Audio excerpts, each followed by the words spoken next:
mics are hot. Hot mic. And we made it. We made it. We're here. Welcome to Tal'Dorei World in Chaos. Boy. Chaos it is. Yes. So sorry for the hour late stream, but we had some major technical difficulties, and we never want to leave a guest behind. So here we are in the pseudo-flesh, because technically we're very digital right now. You can't come to my house, so you can't do that. Anyway, sorry, it's been a very frazzling day in real life, so we're gonna just pop this shit off by saying we are proud to be sponsored by SoNerdwear.com. It is what the nerds wear. Go to SoNerdwear.com, use that discount code SoulBear, get yourself 10% off your order of cool, geeky gear. With that, I want to introduce our guest this week. We have Chickenly Nerd, aka Nikki, who will be joining us and guiding our intrepid adventurers through Gluttony. Ooh, gosh. It's gonna be gross.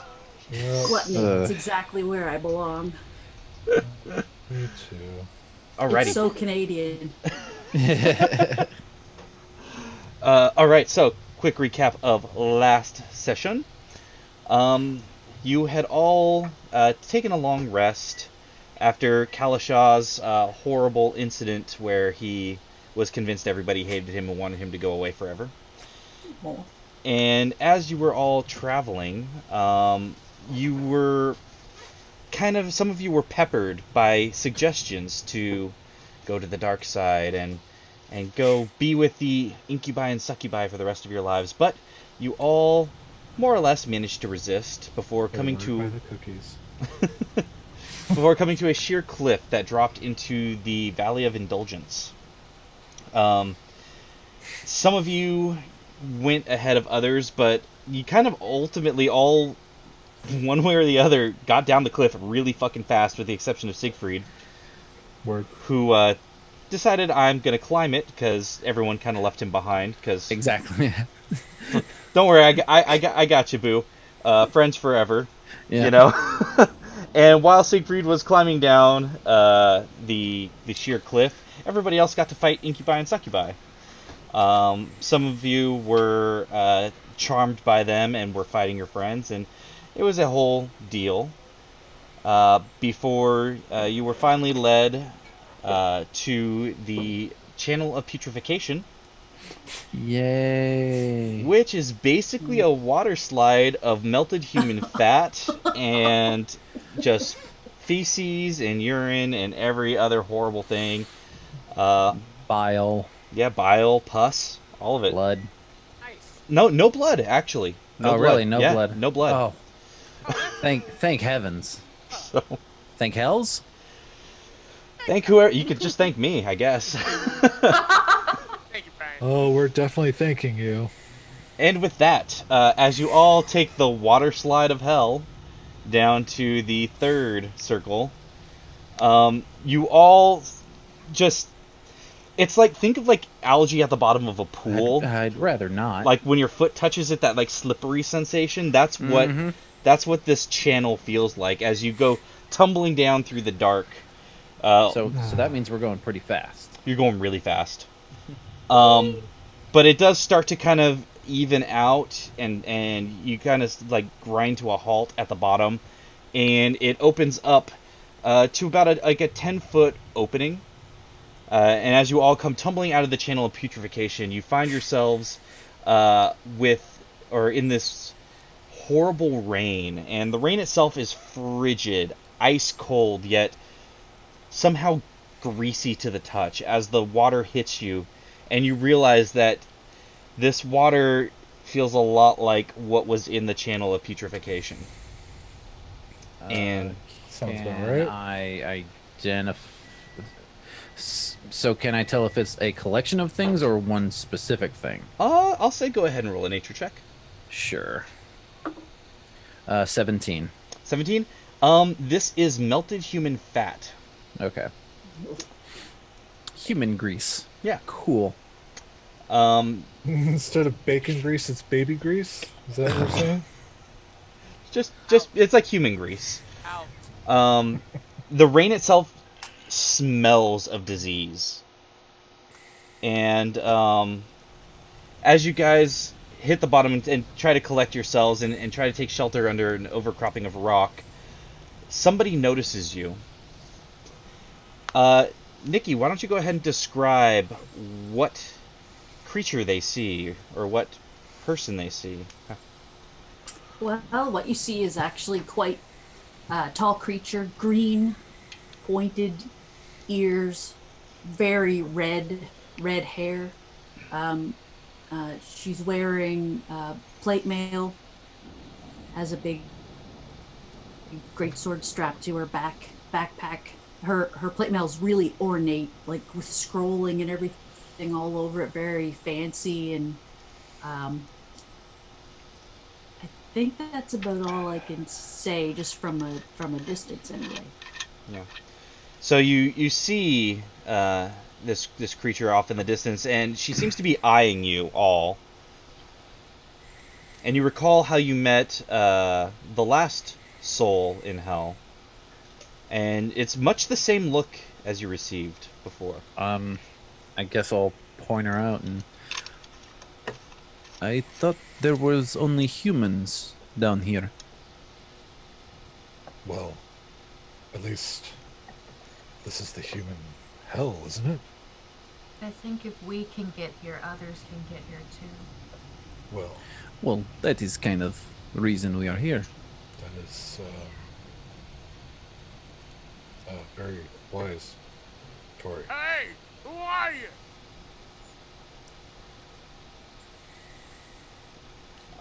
I start.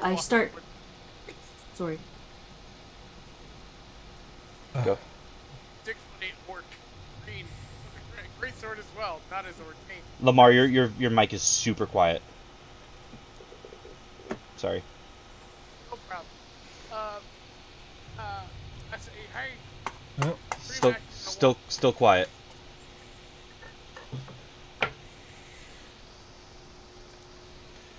Yes. Yes. That's better. Awesome. Nope, now quiet again. Oh, it's a bad night. I blame PGE.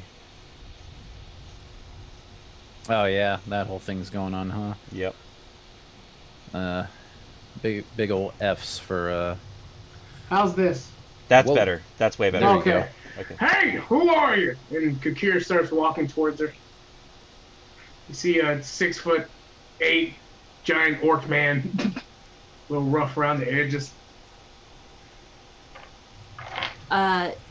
She turns and stands boldly in front of you and waits for you to get to her.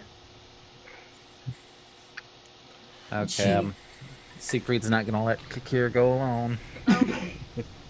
He's just gonna be behind her, or behind him, 10 feet. Okay. She looks wary at you, but at the same time, she says, "You don't belong here." Nope, alive, kind of. Anyway, you don't belong here either. We was told that only the fleshy ones are in this area. Who are you? How'd you get here? My name is Fennel Zair, and I don't know how I got here. Kakir pulls out a book. Fennel oh boy. Z. Oh boy. Fee! Alright. Just call me Fen. Finn! Much better. I'm Kakir. This is Siegfried, points at Derek. That's Garen. And your Kalashal. The one way in the back, the blue one, can't really see her that well. That's Sylvia. And then the one with the guitar there, that's Victoria. We're looking for the red man's friend, a couple feet down, I guess. Red man. That's racist. It's accurate. Oh. So, if you do not know how you got here, what was Where are you from? I am from Tal'Dorei. Oh, what a coincidence. I don't From the believe in, city of Iman. I don't believe in coincidences, though. I love them. Where Big. where are you from? This is funny? Yeah, a little bit. We are also from Exandria. Oh. See? Funny. Not all of us. Well, not all of us, no, but But that is where we came from to get Yes. here. Yes. Yeah. And What? Why oddly would you enough, come here while you're alive, though? That Gesture to come. well, not on purpose, and certainly not because we want to, but basically, you know, when you have a mentor who's foolish,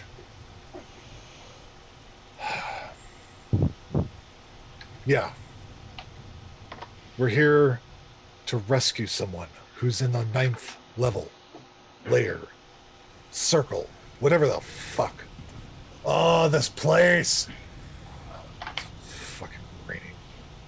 you have a long way to go. Thank you, Captain Obvious. Darren. Don't mind him none. He's a little salty.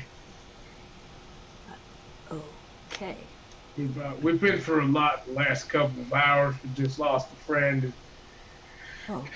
Anyway, also covered in the most disgusting shit I've seen in a long time. So close to forgetting. Why did you mention it? Oh. It's It's Not disgusting. incorrect Here. that it is shit. It's constantly falling on us. How can we forget about it? I suggest we all move forward. We have to keep going down. Do you know any way out of here by any chance? I know the way forward, but it's not easy. I've watched others move through here, and most of them don't make it. What Seems can you tell weird. us about it? Oh, poop. Well, I've lost everybody now. Okay. In order to move forward, we have a path that we must follow. It's called the Path of Despair. But of course, I mean, obviously. Of course it would be. I can show you the way. In fact, We would highly appreciate that. Yes. Yes, we would. the truth is that if you would let me, I would really like to help you. are you alive? No, Huh. Wait, Siegfried's gonna take some notes. Okay. So, wow. This place I, is fascinating. so you're dead. yes. And I But am you're not in not. the right place. No. No. No, you are not. Okay. I will admit, I have things that I need to make amends for. We all have things we need to make amends for. Doesn't mean we deserve to be in places like this. Yeah, we Nobody meet. deserves this. We met a freaking nun. She's here, so obviously no one deserves to be here if the bar is set so goddamn low. One of the nicest people too.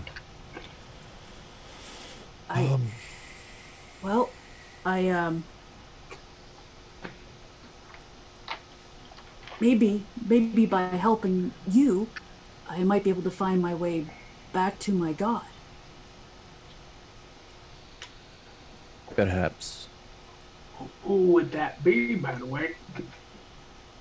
The Changebringer? Changebringer. Who the fuck is that? Do I know the Changebringer? Can I make a religion roll? I'll say anybody that's proficient in religion can go ahead and make a religion roll. Damn it. Oh, Don't damn mind it. if I do. I have half I'm a- proficiency. Can I make half I'm a lore bard. I have a +6, man. I'm a That's good. goddamn orc. I don't give a shit. I'll say Tori, you can because you are a lore bard. Oh, but I can't. I'm half proficient in everything. That's just 19. 19? 17. 17? Okay, you both know that this is a chaotic good god. Her domains are trickery and nature. Generally depicted as a young woman of dark complexion and long light brown hair that cascades behind her to form the road left behind. Most art shows her in constant motion. Her holy day is actually New Dawn and takes place on the first day of the first month when basically it's New Year. It's the day that Garen and Sylvia would have met, along with the rest of the party who are either dead or gone. There's not many temples that are in civilization to this particular deity, but generally off the beaten path or near roads well traveled is where you would find altars or temples to the Changebringer. I relay all that. And the last bit is that her worship is common amongst merchants, free spirits, and adventurers. So you're from Amon, and you're a follower of the Changebringer. This is weird. Well, I don't know. yeah, I don't like it either. But I also don't like standing in this shit. So how about we do this? Let's walk and talk. You take us where we have to go, and then let's learn a little bit more about you. Like, how'd you fuck up and end up here? Okay, so you guys do begin walking with Fen leading the way, and the rain is endless. There's no break in it. You hear thunder, but you never see lightning. And you feel your hair and armor and clothing just matted down with thick, like, grease. Like melted bacon grease all over your bodies. Yum. I'm going to take out a bedroll and put it over my head. Okay. I have a shield. Yeah. All right. Was there anything you wanted to discuss while you travel to the Path of Despair? Yeah, how'd you die? Or at least, what is the last thing you remember? You don't have to tell us if you don't want to. These questions are very invasive. But we cannot help without information.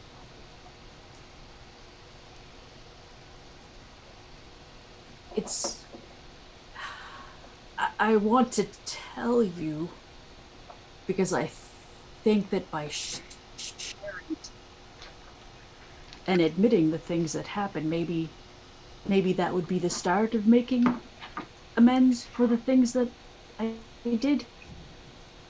I don't know if you know what I am. That's true, Brian. Would I know what she is? I would say roll a history check. Okay. That I am proficient. I mean, I studied a lot of things. Yeah, I'll say Siegfried, you can as well. Yay. Yay. Archaeologist. That's a 28. That's an 18. Ooh. Okay. Siegfried, this is not a race that you have been familiar with. However, Garen, while you've never seen a Githyanki, you've heard of them, though usually almost like mythology. Traveling through the astral planes with airships, It's a somewhat of a marauder race, or at least a good portion of Gith make their livelihoods through that kind of profession. But you've never met one in person, and as far as you're concerned, Fen was a figment of tall tales and stories until just this moment. You were saying before we started thinking. How the hell? I am a Githyanki. Have you? How can you? How? Okay. This doesn't make any sense. What the hell's a Githyanki? Well, how did you I get to am a Amon? Githyanki. How did you get to Amon? Oh, we travel across the multiverse. We go anywhere where there are humans that we can take from. Right. And how long have you been in Alexandria? I was there, I think, probably about 10 years. Not totally sure, but yes, I was one of those marauders. I won't deny, but I always felt like I probably didn't belong there, and it was never really something that I wanted to be doing. Right. But you know, when you're raised that way, you don't know there's any other option. You don't know until you leave. I understand. I'm a hobgoblin. I get it. You would. One of our trips to Iman, where we were leading teams of raiders, I met somebody, and she knew who I was. She knew who I was, and I knew that this was where I was supposed to be, and that there was something calling to me. So I chose to leave. I chose to just not go back to the ship before it left, and I stayed. I see. And they knew what my calling was. I don't know how they knew. They spoke with the Changebringer somehow. She came to them in their dreams, and they knew I was coming.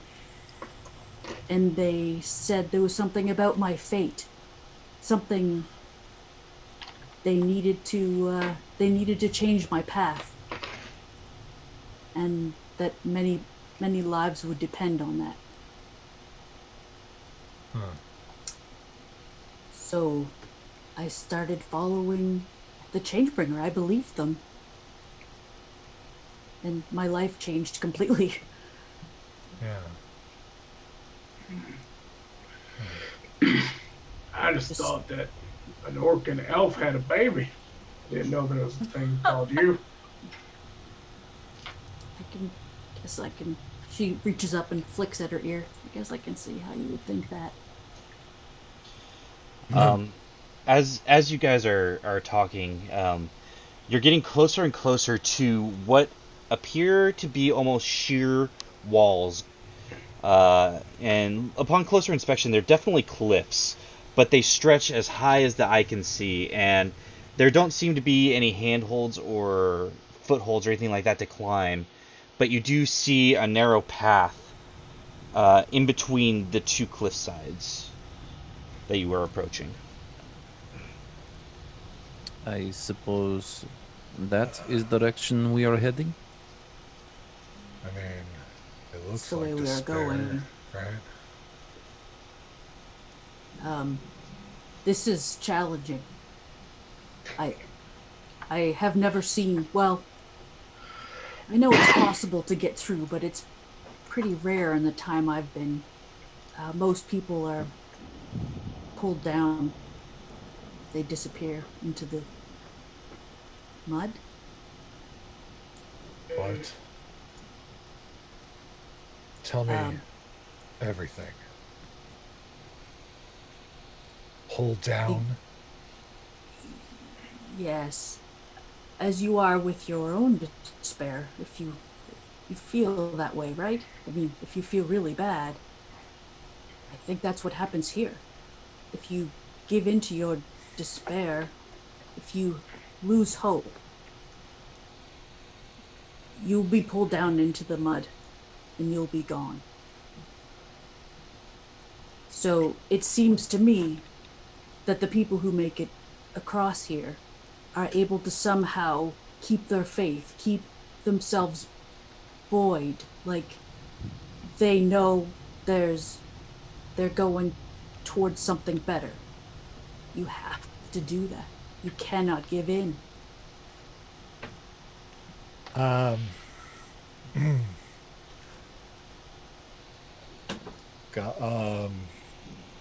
Garen is nervously looking back at Tori.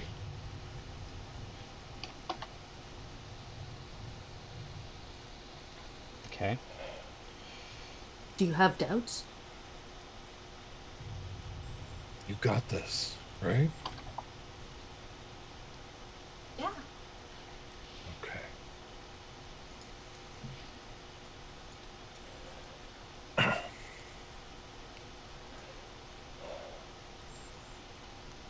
Tori, Yes. you're amazing. Thank you. Never doubt that. Ever. I could only try.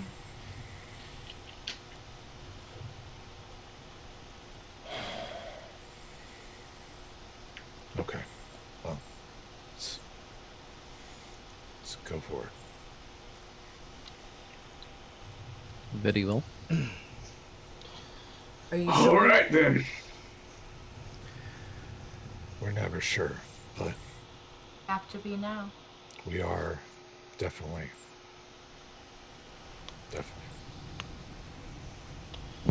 As you take your first steps onto the path of despair, the first thing you notice is that you sink into the mud about up to your shins.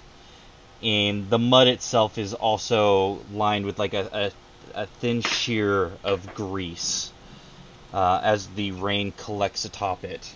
The smell is so much worse as the grease collects and coalesces into this mud.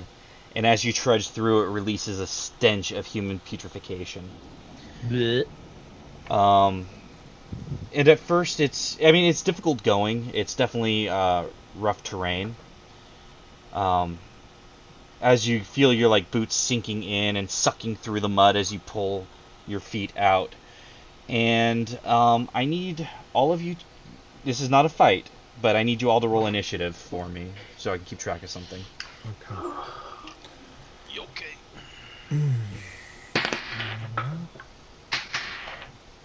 19. Okay, so give me a 20 and up. 26. Is that? Yeah. Oh, snap. Damn. Okay. Sylvia got a 24. Okay. 15 through 20? 19. 10 through 15. 12. 14. 13.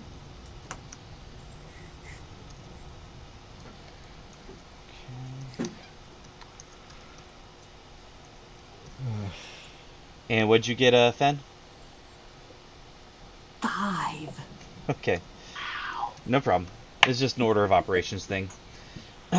So, as you're all traveling, thoughts begin swirling through each of your minds, and it's not intentional. You're not trying to think these thoughts. It's almost as if they're being pulled from deep within you to the surface. Kalasha, you think back to the interaction you had in the second circle of hell, and the feeling of everybody turning their backs on you and telling you to go away. and that feeling begins to bubble up inside you, and I need you to make a Constitution saving throw.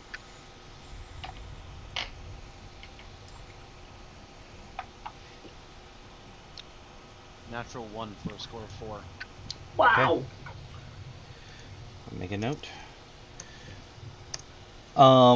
Sylvia thinks to a simpler time when she was merely ripping people off, telling fake fortunes, and thinks about this adventure so far, and thinks about her parents, who were gutted, their bodies stolen from her, only to meet them again as undead, and having to kill them with the rest of you.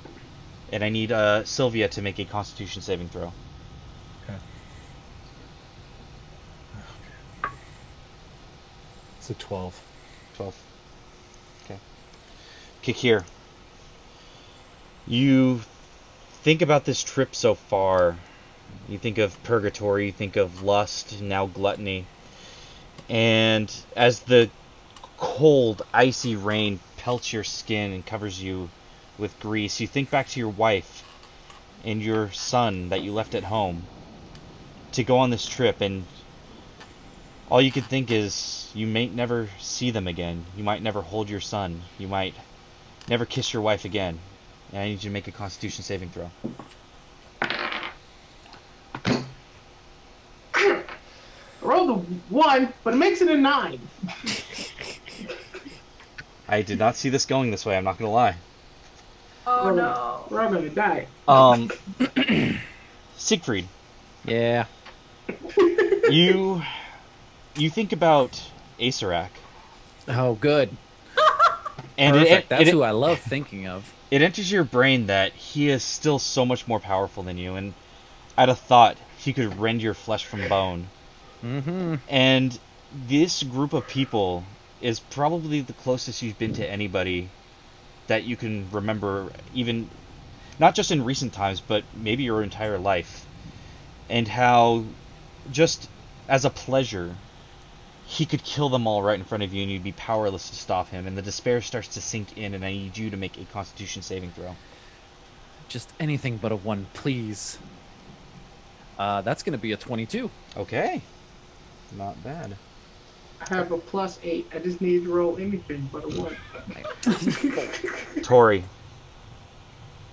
you think back to your life, the hardships that you faced, and then you think back to that horrible crime you committed. And it stabs you in the chest like a dagger. You see the cold, lifeless eyes, and I need you to make a Constitution saving throw for me.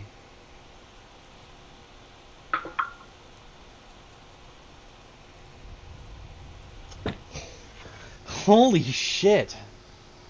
The fuck? That is a lot of nat ones. That's insane. It's okay. Just get them all out now. Just get Well, don't. Go ahead, TPK, Brian. Go ahead. Garen.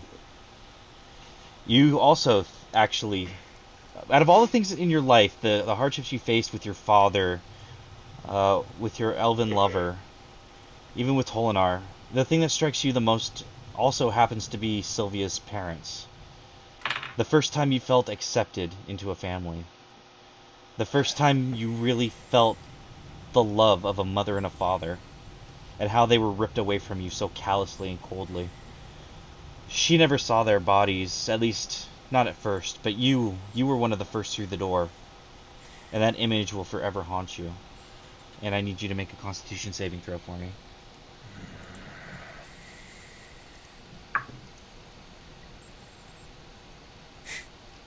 Dirty 20. Dirty 20, alright. Fen. You've been down this path before, and you've resisted its effects before, but you know what's coming, and you try to push the thought out of your head, but you see Natalia and Aisha, throats cut ear to ear, heads lolling back with an open gaping wound for the throat. You think of all the things you wish you could have said. You wish you could tell them how they saved your life. the words catch in your throat, and you know you'll never be able to tell them. I need you to make a Constitution saving throw for me.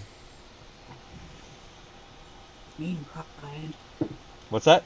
Oh, that's not bad. I said you're mean, Brian. Yes, I am. Yes.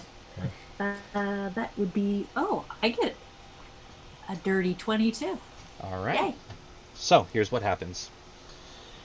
So you're all traveling down the path of despair, and you're all strangely silent. Normally you'd be walking and talking and discussing things about whatever's going on, but not a sound. None of you make a sound.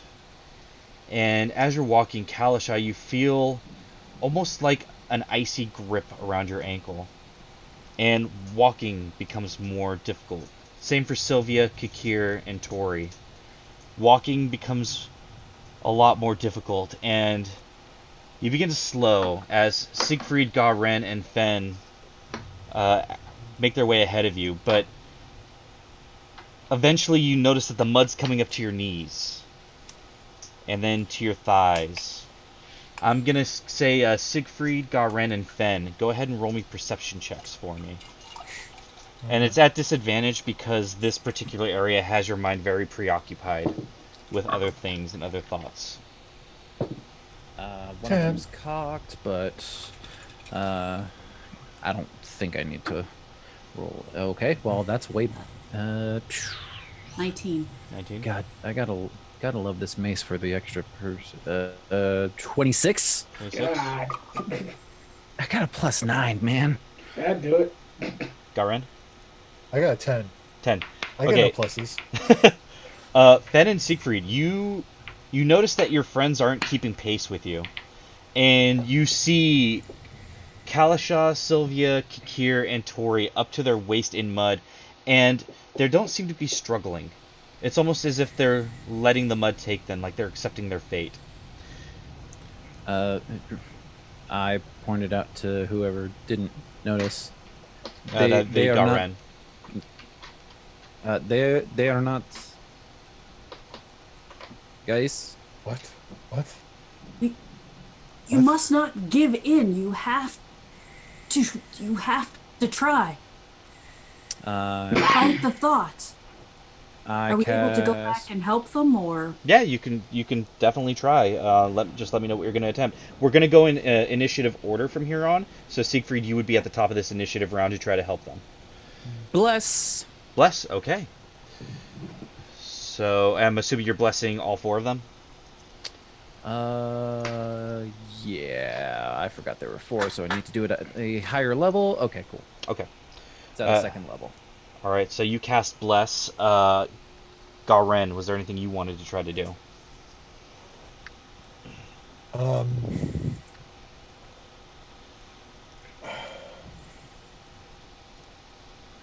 Yeah. Yeah. Okay.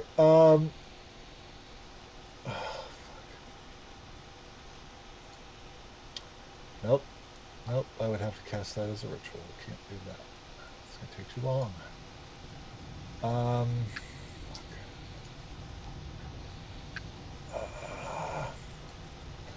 Okay. I'm just gonna.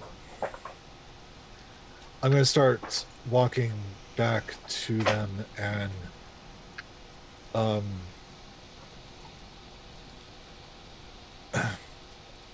Conrad. Yeah. Snap out. Look at me. I need you to be strong. We all need your strength. Okay. Garen, go ahead and roll persuasion for me. Oh boy. That's the skill you went with. I know. It's only a -1, so. Jesus. Wow, it's a natural 18, so that's 17. Okay. Good. I'll make a note of that. Pretty good for Gobrin. All right. Fen, was there anything you wanted to try to do to help?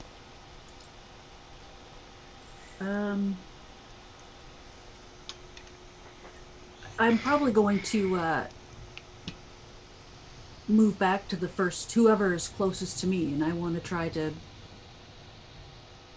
pull them up. Okay, the one out of the closest to mud you. and- Sorry. Yeah. Okay, the one closest to you would actually be Sylvia. Would be the closest one to you.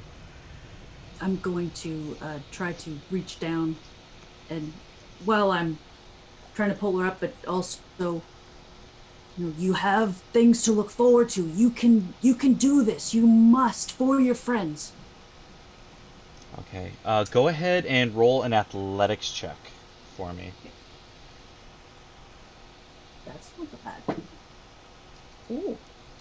That would be 22. 22. Okay. All right. So this brings it to the initiative order for those who are stuck in the mud. Kalasha. Your mind sinks deeper, and you begin to think of Albie being crushed by the Kraken's tentacle. You think of Alexio, also crushed in a temple. You start to notice a theme in your life, that all those that you love are crushed in front of you. And go ahead and make a Constitution saving throw with bless and also advantage from Garen's persuasion roll. That's a D4. 23. 23. Okay. With that roll, Kalasha, you feel the icy grip that was pulling you down release. And with some effort, you're able to climb up out of the mud, at least to about your shins where everybody else is. But from your waist down, you're just slathered in grease and mud. But you are free, and you've snapped out of it a bit. You've got your head on your shoulders again. Go ahead. Can I make an action?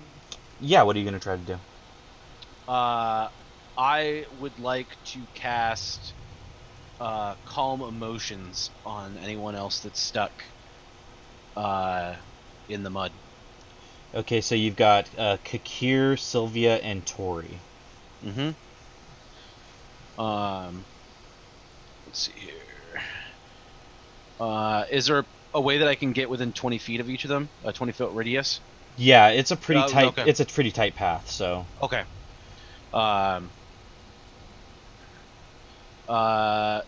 Each must make a charisma saving throw. They can choose to fail if they wish. If they fail, I can suppress any effect causing a target to be charmed or frightened. I will say, due to the nature of this path, they are unable to choose to fail, but they can roll and see if they fail. Okay. So, charisma saving throws to those people then. Well, here we go. I rolled a 1. I just rolled a 1. I rolled a 2, making it a 4. But I rolled an 11, Okay. so. This dice is being set on fire. No, My you save- actually wanted to fail, so. That's what Yeah. you wanted. You wanted to fail. Yeah. So my save is a 16. So I failed. No, Both you fail. hard fail. Did Sylvia roll? Garen? Oh, sorry. Yeah. Sylvia. She's so stubborn. She's gonna pass. This is a charisma saving throw. Yeah. She's gonna pass. She gets a plus 11, dude. Roll a 1. Sorry, 25. Okay. It is Sylvia. No problem. Yeah. Yeah. Okay, so. Does it on purpose. All right, so Sylvia begins to think about all the people that she's seen die, the friendships that she's made and had ended so abruptly, the life that she's living now, so much more complicated than it ever should have been. However, with Fen's help, she will get to roll another Constitution saving throw with bless and advantage. Bless up. What was the thing Quinn kept saying? Bless this mess. That That's a dirty 20. That is just enough. As tears are streaming down her cheeks, she hears Fenn's words and grips Fen by the forearm, and Fen helps yank her from the mud. And she is more or less safe for now. Was there anything she wanted to try to do, or? Well, let's see.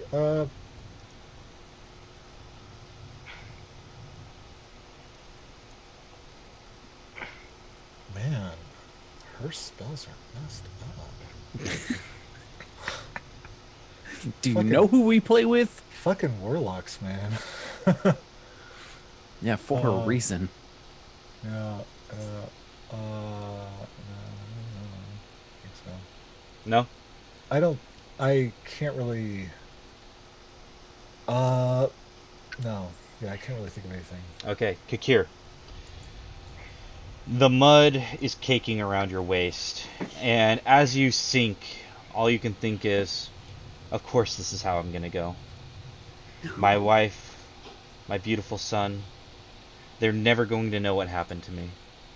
They're going to live the rest of their lives not knowing that their husband and father was killed in an earthly hell. And it's all my fault for going along with these fucking people. Go ahead and roll with Bless and Advantage. What does Bless give me? A D4. Oh, fuck yes. Alright.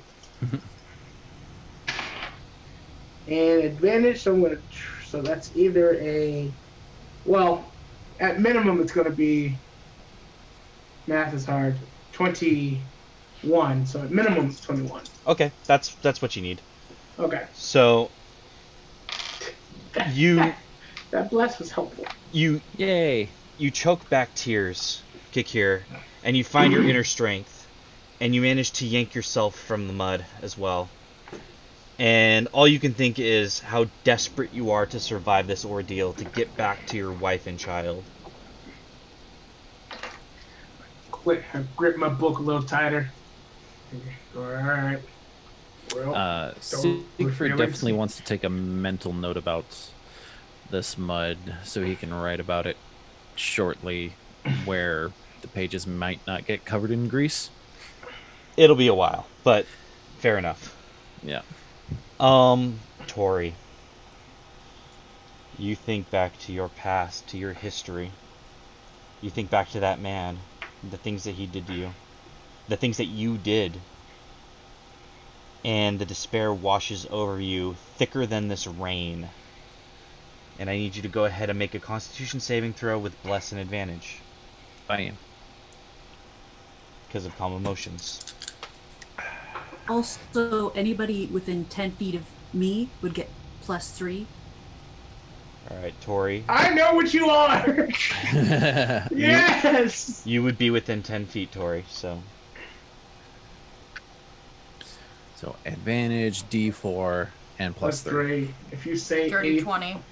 you just made Wow, it! just. 10 plus 3 plus 3 plus 4. I rolled a 6 and a 10. God damn it.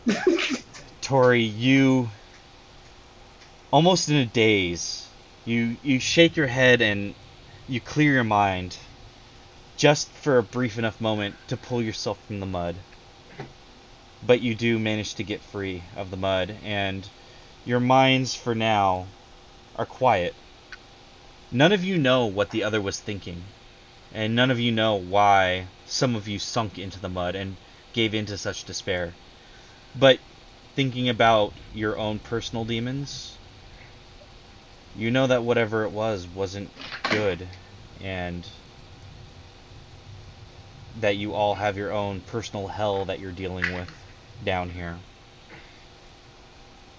And as you continue trudging through the mud for about an hour, silently thinking about these horrible thoughts that had entered your mind, eventually you see a large doorway. And you see blue and red runes all around it. Do these runes look familiar? Honestly, even with a check, no. This is unlike anything you've ever seen. The only one who would find these runes familiar would be Fen.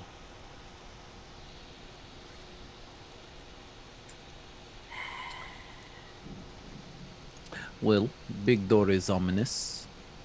A little bit. All that writing.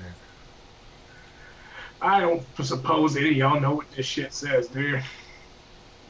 So, this door.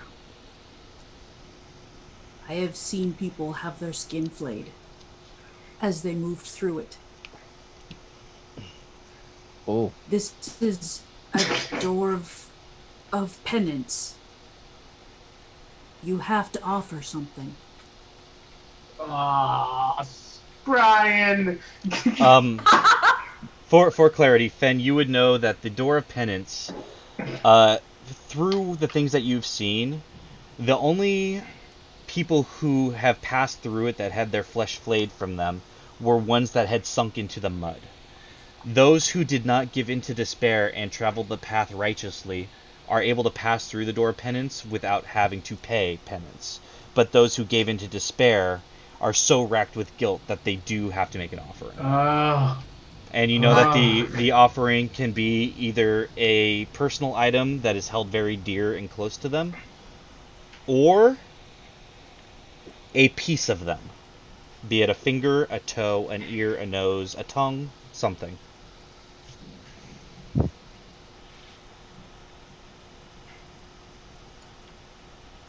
So we'll say you relayed that information to them. Okay. So then...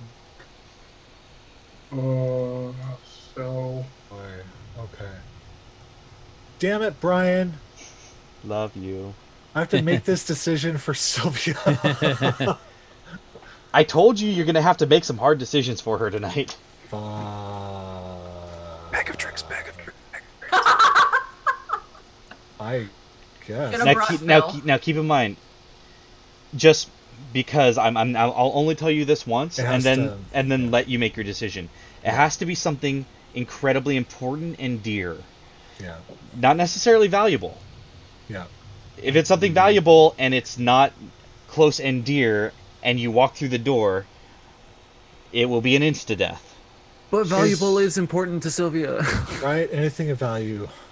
So choose... But she also loves animals. I will just say, all of you choose wisely. That is your only warning as far as what you give up. Only the people who failed the initial check, though, right? Correct. Yeah. Only those who sunk into the mud. So that would be Kalashaw, Sylvia, Kakir, and Tori. The rest of you can pass unimpeded. Thought so.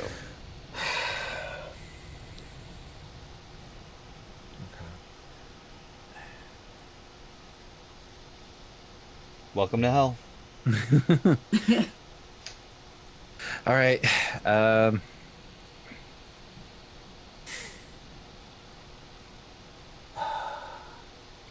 Will. Yeah, I think I know what we have to do here.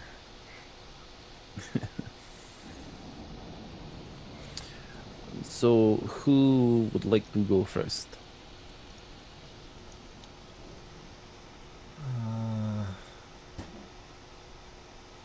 Well, with what we just learned, you three should be going first. Make sure all that is bullshit. Of the three of us. Oh. I'll wait.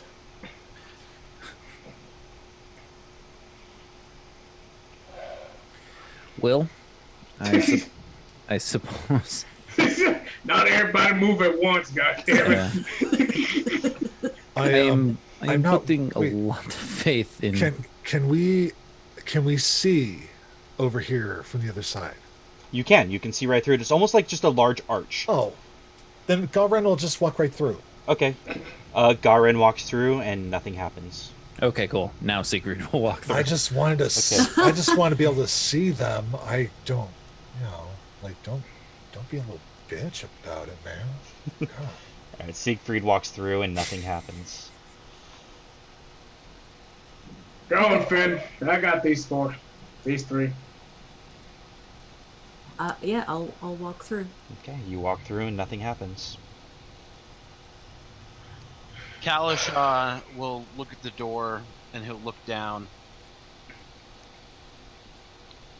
Both of his hands will grab the two daggers that are holstered on his thighs. Oh, baby.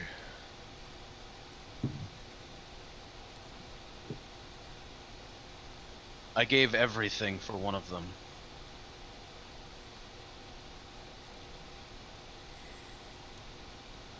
And the other is the only thing I have of hers. And she gave everything for us.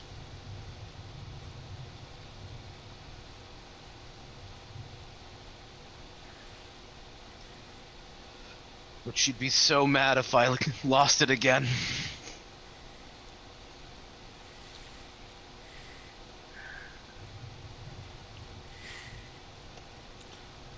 Kalisha grabs the flang-tongue dagger. I offer this as penance. So as you kneel and place the dagger at the door, you see it burst into a bright flame. And just as quickly as the flame bursts, the rain puts it out, and it is turned to dust in front of you. You don't know if it was accepted or not. There's only one way to know for sure.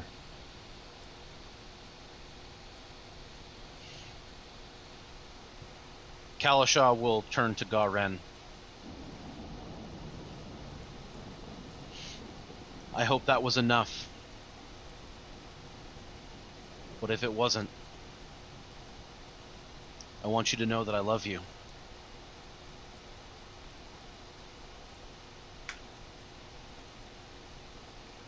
I love you too. And Kalisha will turn and go into the door. As you pass through the door, you feel a warm prickling of your skin. But you do pass through, and you're okay. I'm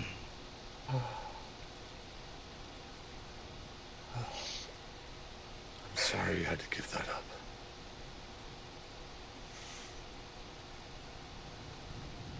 Just an item. She lives in here forever. I know. God damn it, Robert. The kid looks at Sylvia and Tori and go, well, ladies, which one's next? I wanna... Do I really have to give something up? I guess. Yeah. You can give up a finger. Yes, you do, little lady.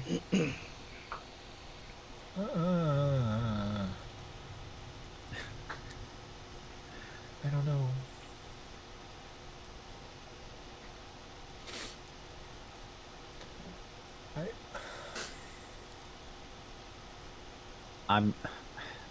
I'm almost happier that Maddie's doing this than Riley. I can already tell Riley, you. Okay. Yeah, go ahead. Because Riley would freaking pull some shit like, no, that was super important to me. No, It was pay a cut- attention to her through this door. No, honestly, Riley would cut off a finger. That's exactly what she... Before giving anything up, she would absolutely cut off a finger. I have another one. I'll steal someone else's. I'm not doing that. Cut off a finger. Cut off Unfortunately, the safest answer. Well, the thing is that honestly, I'm looking at her stuff, right? And I'm like thinking, other than like value,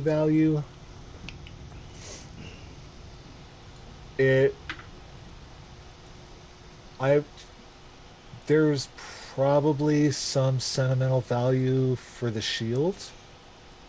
but it never is. You know, it Maddie, doesn't. She could Pick leave 50 something. Shades of Garen. What's that? She could leave 50 Shades of Garen. That's fucked up. But so useful. But so. But it's all up here, right? I don't know. It'll be a second draft. She spent a lot of time on that. Oh god. She doesn't sleep. She can make up for it. She's gonna kill. Nope, Well, she should have been here. She At this should have point, been it's here. either that or Maddie, her finger. Maddie, So. literally nothing. There is That's no true. way that There's she is no- going to be Also, happy she could with. just use the hat of disguise Okay. to make it look like she has all The, Here's- the the here's- thing is, though, is that I think that she would honestly, like, other than her Dana's suggestion, my thought, really, something that would mean a lot for her to give up would be the hat of disguise. Here's what we'll do. To make it fair, because she was unable to join us tonight, we will allow her to pass through the door, and at a later date when we talk, then I will find out what she gave up to do it. Thank you.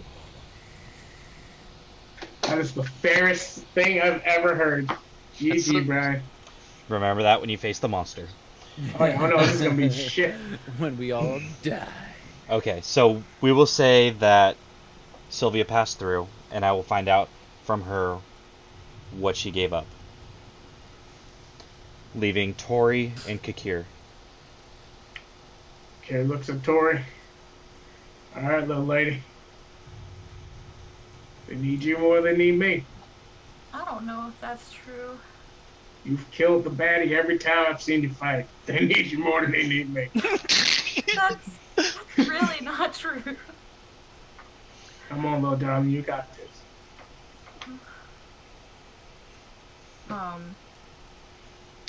Victoria looks down at her violin, which means a lot more to her than most things. It's the only material possession she actually cares about. It's the only thing that's been hers for most of her life. She's kept up on the upkeep, she's replaced all the strings, she's polished it when necessary.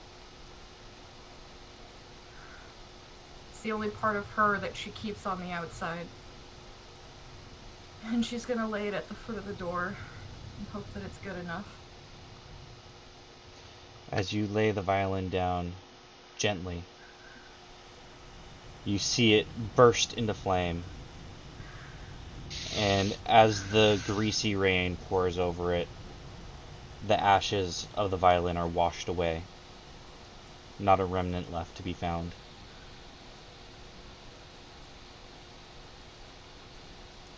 And just with tears pouring down her face, she's just gonna walk through. As you walk through, you feel a warm prickling sensation upon your skin. And you think the worst, but you make it to the other side of the door, and you're okay. Kalasha, upon seeing her, would just wrap her up in a hug.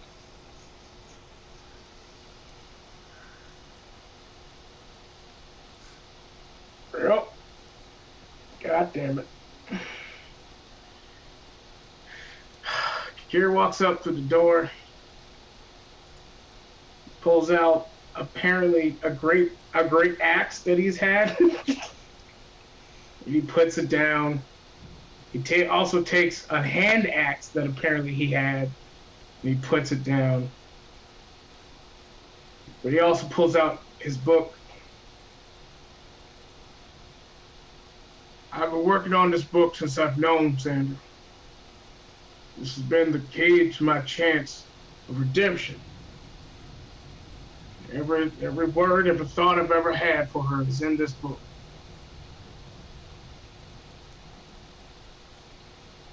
This ain't enough, it ain't worth living with. He puts the book down as well.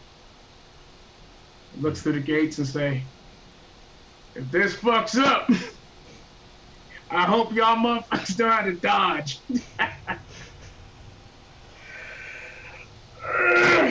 He walks through. Well, hang on. Oh yeah, that's right. As you lay the book down, along with the great axe and the hand axe, you notice that only the book catches a flame. And the rain puts the book out, and there's nothing left. However, the great axe and the hand axe are untouched.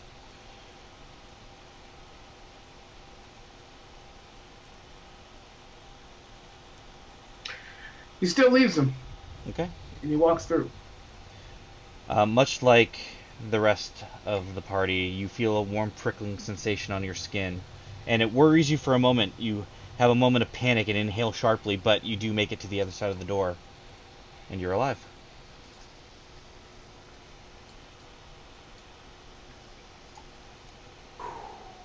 Well, all right then. That wasn't so bad. Y'all ready to go? Yeah. At least we have each other. Yes.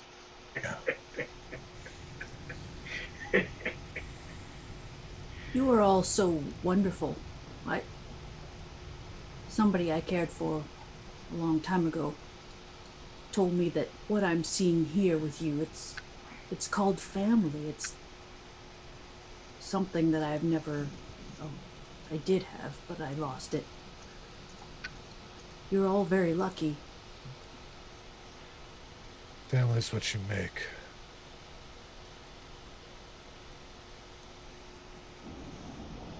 Yeah. Yep.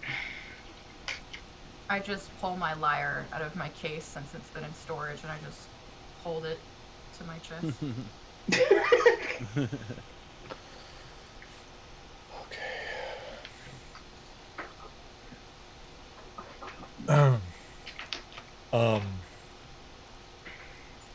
I'm just gonna reach down and grab Sylvia's hand and just give it a squeeze. Okay. Yeah. I'm sure there's more. Well, this was definitely one of the harder parts. That's good to know. Physically or emotionally? Emotionally. Oh, thank God. I'm ready to punch something. I swear to God. So, are you ready to continue? What's past this? Yes. How long have we been awake? It's been a while. It hasn't quite been a full day. Remember, we did sleep in lust, so it's Yeah. not bad. But we also fought succubi and incubi after that. Seems like another Friday. Yeah, but fights only take literally about a minute, even if you go 10 rounds, so... I'd say you guys have been traveling for about a half a day total so far. It's hard to tell, without any sunlight or any cues. Change of seasons.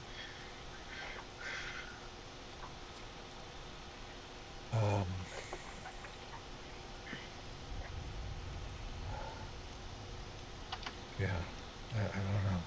Okay.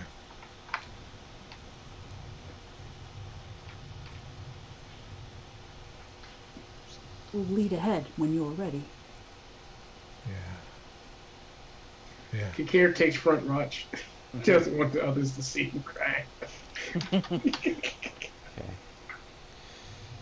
So Fen begins leading you forward, and it's almost like an unending plain of just mud and rain, and you're all shivering and cold, and that's when you start to notice the bodies. You find a lot of bloating, rotted corpses. The corpses themselves have distended stomachs that just seem to be almost pulsating as you walk through. And as you keep traveling, you notice that the corpses become thicker and thicker until the entire ground is littered with them. Go ahead and everybody make a perception check for me. I was about to say, what are we getting closer to? Fat bastard. 12. Okay. Dirty 14. 20. 25. 5. 6. What'd you get, Fen? 14. 14. Tori? Also a dirty 20. Okay. Those of you who got 20 and up, you hear murmured sobbing throughout this pile of corpses, and you realize these aren't corpses. These are damned souls they're walking through. Fen, you know this to be the corpse garden. Oh, so I got a 22. Oh, no, she did not.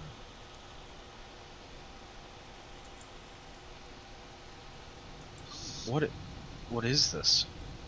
This is the corpse garden. Although I'm not sure why it's called that. I Because think it's kind of obvious. Well, they Well, are they're not not- dead. And they're not going to grow either. God, I hope they don't grow. Let me guess. He just puts his hand on his greatsword, like, let's do this. You just you start to hear a and I need you all to make a dexterity saving throw for me. I have advantage in this! Yay! And +3. Oh, holy shit. That'll be a 22. 22. Oh, that would be a dirty 20. Dirty 20. 21. 21. Dirty 30. Dirty 30. God damn, you're dexterous. Okay, I got a 17 and Sylvia got 11. Blast Okay. cannons. Oh my god. I also got Mhm. 21. 21. Okay. Hold on.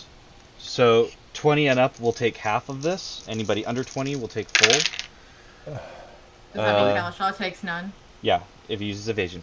That'll I be do. 12 points of damage for those who were under 20. 20 and up take half.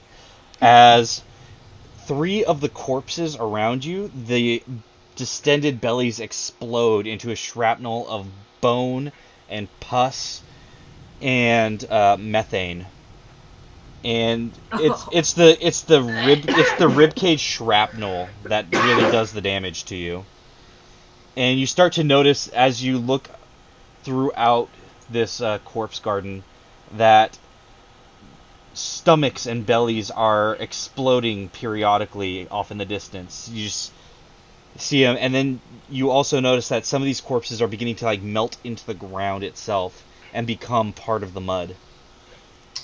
Time to go! Time to go! Oh, this is like the source. Right? I've heard it said that the rain is made from these corpses. Yeah. That doesn't Some make me feel better at all. odd, crazy, like, what's that, evaporation, precipitation cycle. Yeah. I know the song, but I don't want to sing it right now. Can we go? Kakir's like, Please move forward. move quickly. Yeah. Yeah, we're gonna up our pace a little bit.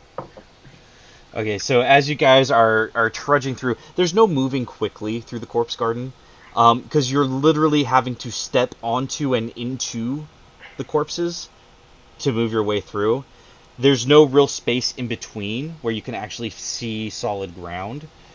I need, let's see here, there's 7 of you, so I will roll a d8. Okay, as you guys are traveling, Kalashaw, you kind of stumble a bit, and you like catch yourself, but your hands go straight into one of the bodies, and you go like face to face with one of the corpses as it opens its rotting, stinking mouth and just moans directly into your face. I'm sorry, my soul is spoken for. I'm gonna grab at him to help pick him back up. Okay. You pull him up, and you guys continue to travel. I need... who was that? Oh, I need Fen to make a dexterity saving throw for me as you're all traveling.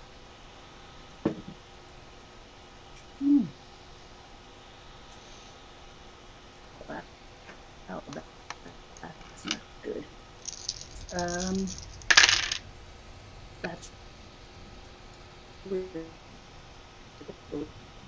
I'm sorry, what was that, Fen? 12. 12? Okay. So, as you guys are traveling, one of the corpses explodes next to you, Fen, and you take 14 points of piercing damage as one of the ribs gets lodged into your shoulder. I don't know if you can still hear me because your video's frozen. I grit my teeth and. Okay. Oh, is it? Okay, there you go. Am You're I good. still here? Yep, you're good. Okay. Okay. I grit my teeth and just like rip the bone out of my shoulder. Okay. Brian. Yes. That's the lowest level I can do. Okay. I'm just gonna cast. Wait a minute. No, I'm not. No, I'm not. I was gonna cast a concentration spell to give myself +2 to saving throws, but I'm low on spell slots. I'm not gonna do that. Okay. At this point, you all are about halfway through this seemingly never-ending field of not quite corpses. That'll be Kikir. At this point, you stumble, and almost like one of the hands reaches out and grabs you by the ankle, and you spin and fall on your back, and some of the corpses begin to kind of try to swarm you a little bit, almost like worms, and their distended flesh is like opening up, and the pus is getting all over your skin, and they're trying to pull you down into them to become one of them. I feel as if I got the worst of all this. I'm rolling a d8 to choose who this stuff happens to. Oh, I know. So what do I do? What do you do? I'm prone, being covered in maggots and pus. Uh-huh. I get angry and stand the fuck up. Okay. Go ahead and roll athletics or acrobatics. Oh, thank you.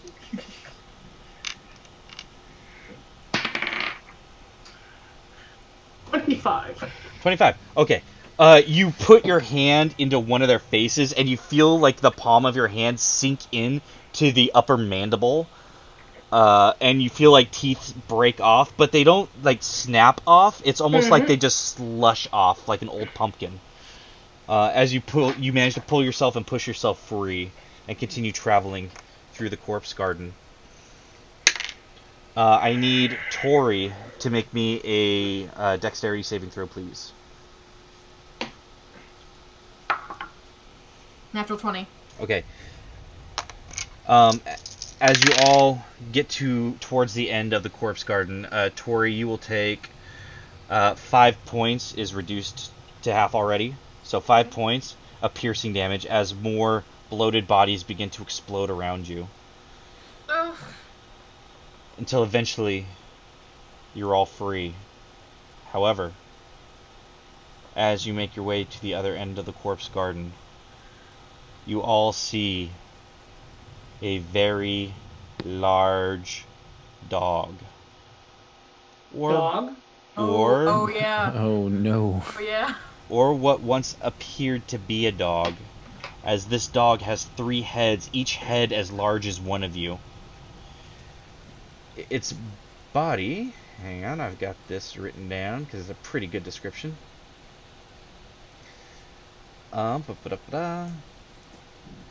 Its fur is mottled and matted, and through the fur you see just greasy skin. The flesh itself is ripped and torn and infected looking, oozing pus. The smell of disease wafts from this dog. Fen, you know this dog well. And as you look upon this dog, you see one of the heads reach down and start tearing at the flesh of one of the corpses. And it just rips it to shreds. It doesn't eat it. It just rips it to shreds.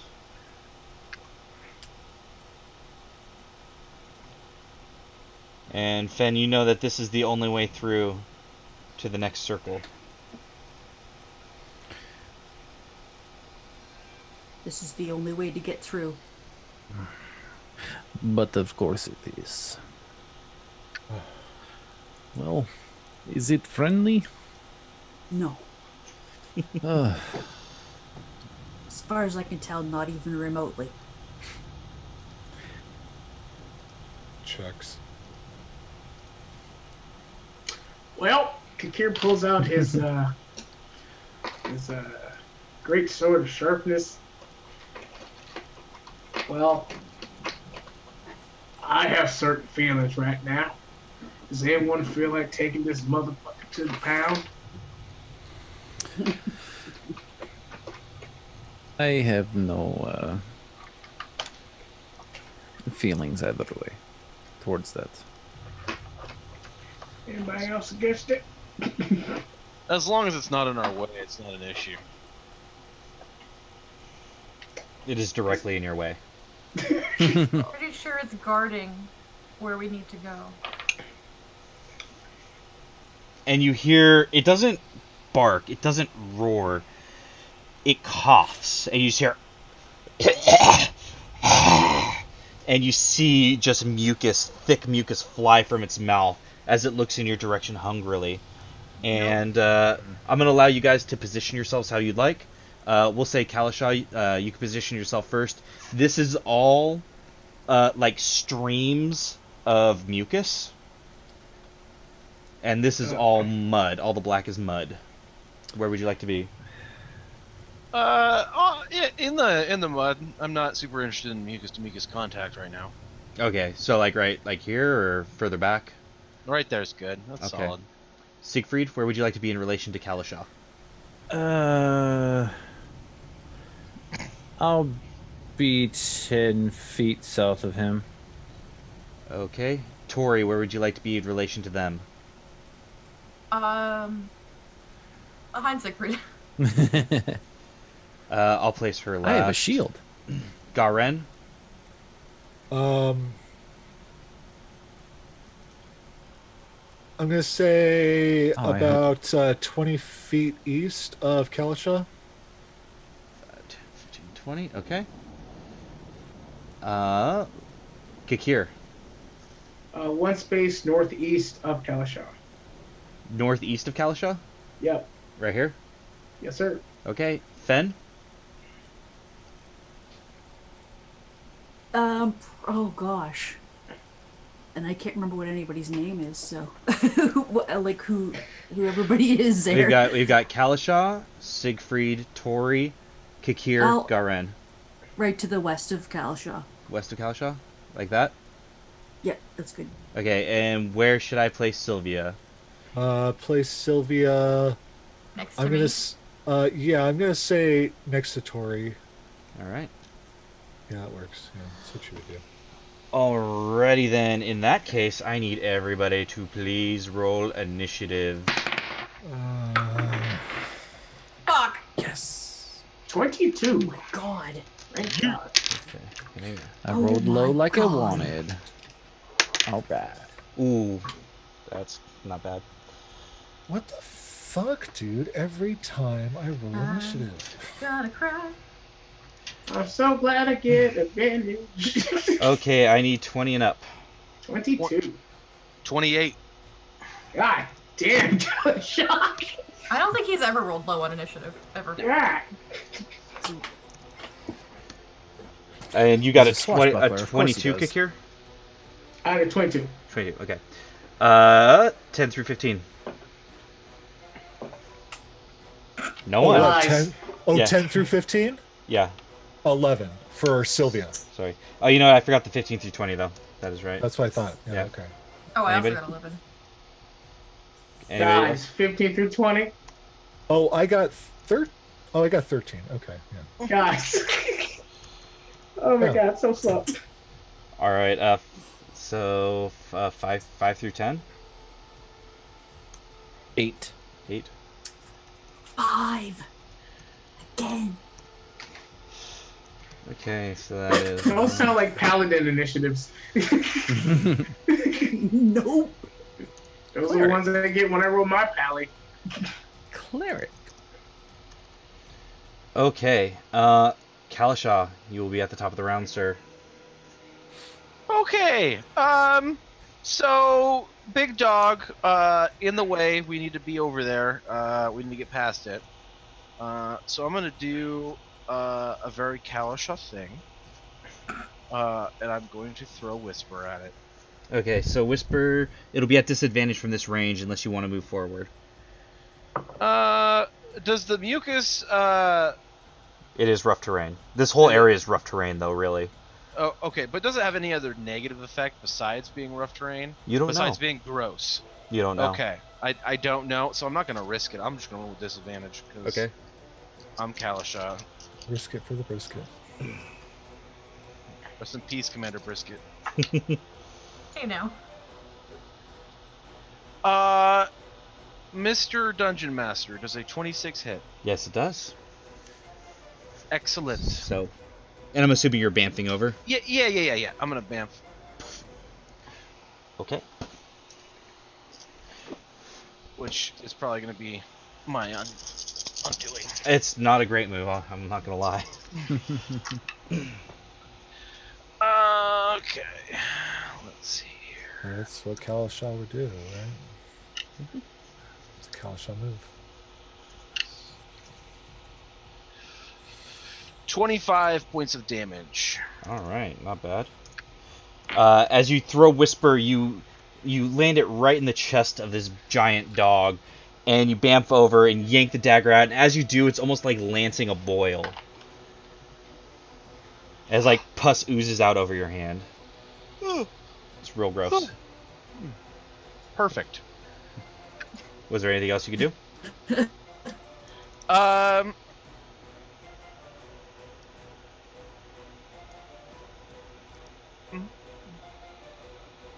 going to stab it with a dagger, just a regular old dagger. Okay, go ahead and roll the hit. 27? Yeah, that hits. Go ahead and roll damage. 9. 9, alright. So you cut in with your other dagger, and it kind of scrapes along the front of it. It doesn't do a whole lot of damage, but yeah, I mean, you did some damage that round. Anything else you can do? I'm going to yell back at the group. We need to hurry up and kill this thing. Be wary, it's very pussy.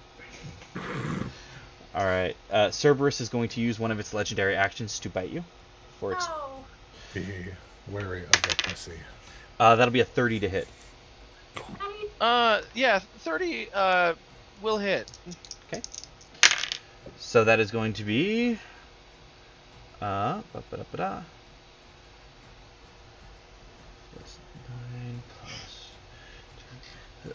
19 points of regular piercing damage. It's disgusting. 10 points of poison damage. Yeah. And I need you to make a Constitution saving throw. Well, I suppose.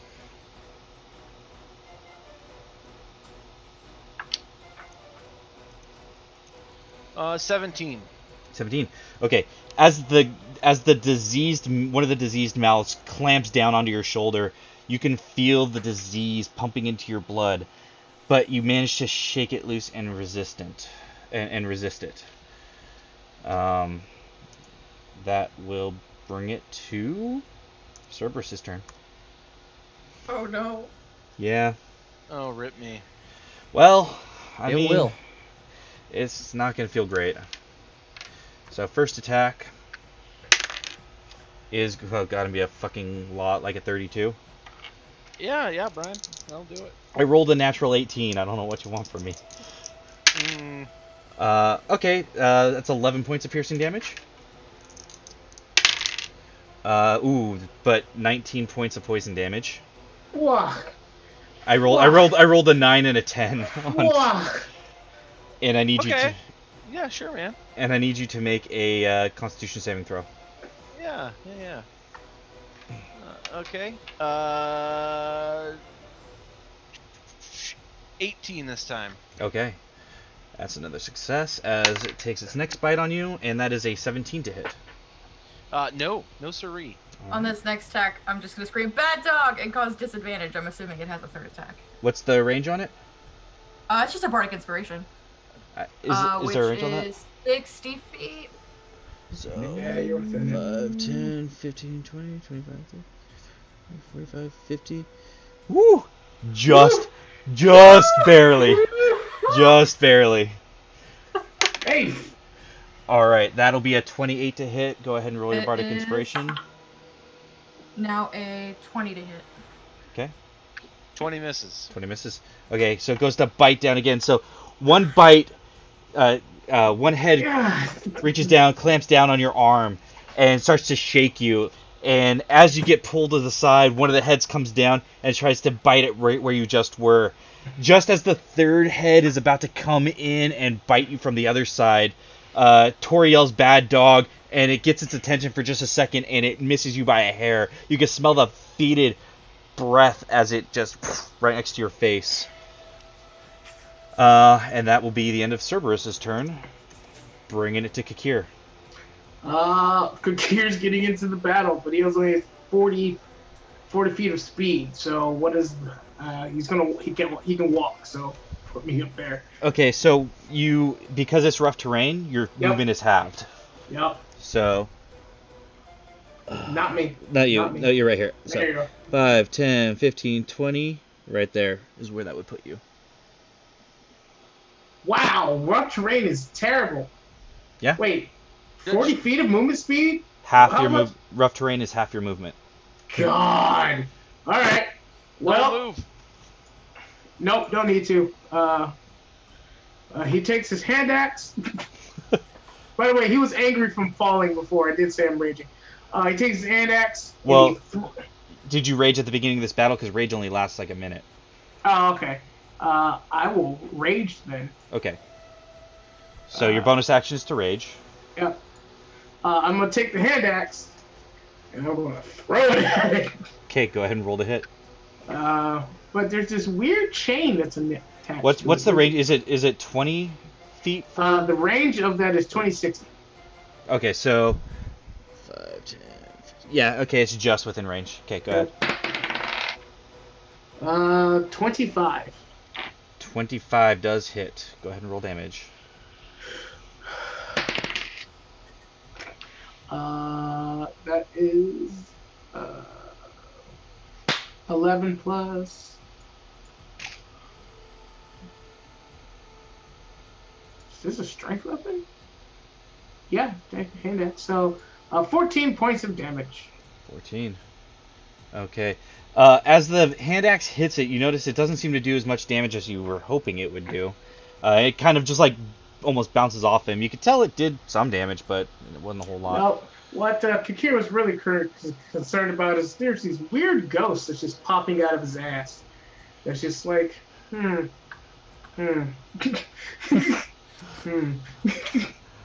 right. Was there anything else you could do? I've already wasted my bonus action, so that would be it. All right. Cerberus is going to use one of its legendary actions to bite down at At Kalasha. disadvantage.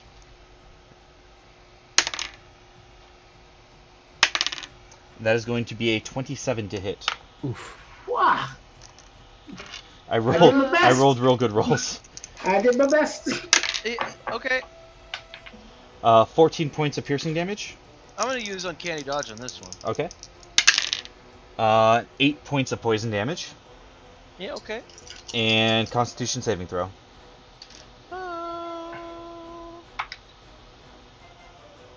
18 again. Okay. You keep managing to resist the disease, but the bites are starting to take their toll on you. Really quick, for that first bite that went after Kalashaw, Uh-huh. all of a sudden you see a human woman with a shield just kind of go poof, and you reduce that damage by 11. Okay. So, plus, I take none then. Okay. That will bring it to Garen. Oh, wow. Okay. Tori, you're on deck. Let me see. 20. Well, oh no, that's it. 10, 20, 30, 40. Okay, cool. I'm going to cast Steel Wind Strike. Okay. As I pull out my whip and disappear. And where's that? Okay. Oh, that's a 28. Yeah, that'll hit. Okay.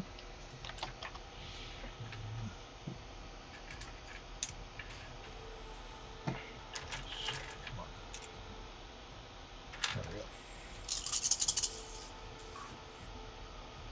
Okay. Nothing.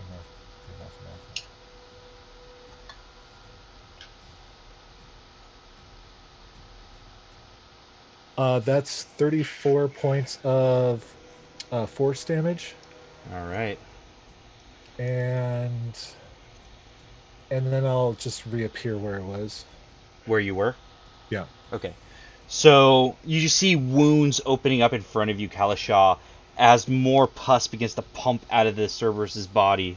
That definitely hurt a little bit. And as a bonus... Oh yeah, I don't know. I forgot, that's all I can do is Misty Step and shit, so... that will be... Yeah, I'll stay where I'm at. That'll be my turn. Alright, Cerberus is going to make its next legendary action on Kalashaw. At disadvantage still, right, Kikir? Yep. Okay. Cerberus is thirsty for me. That'll be a 23 at disadvantage. That'll hit. Okay. So that will be 20 points of piercing damage. You have resistance to the damage you get by a standard attack. And 9 points of poison damage. So that same human woman tries to eat some of that for you.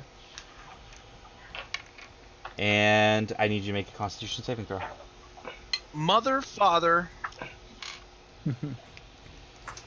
19. Okay. You continue to manage the resist the disease, as his heads just keep snapping at you one after another. That brings it to Tori, with Sylvia on deck.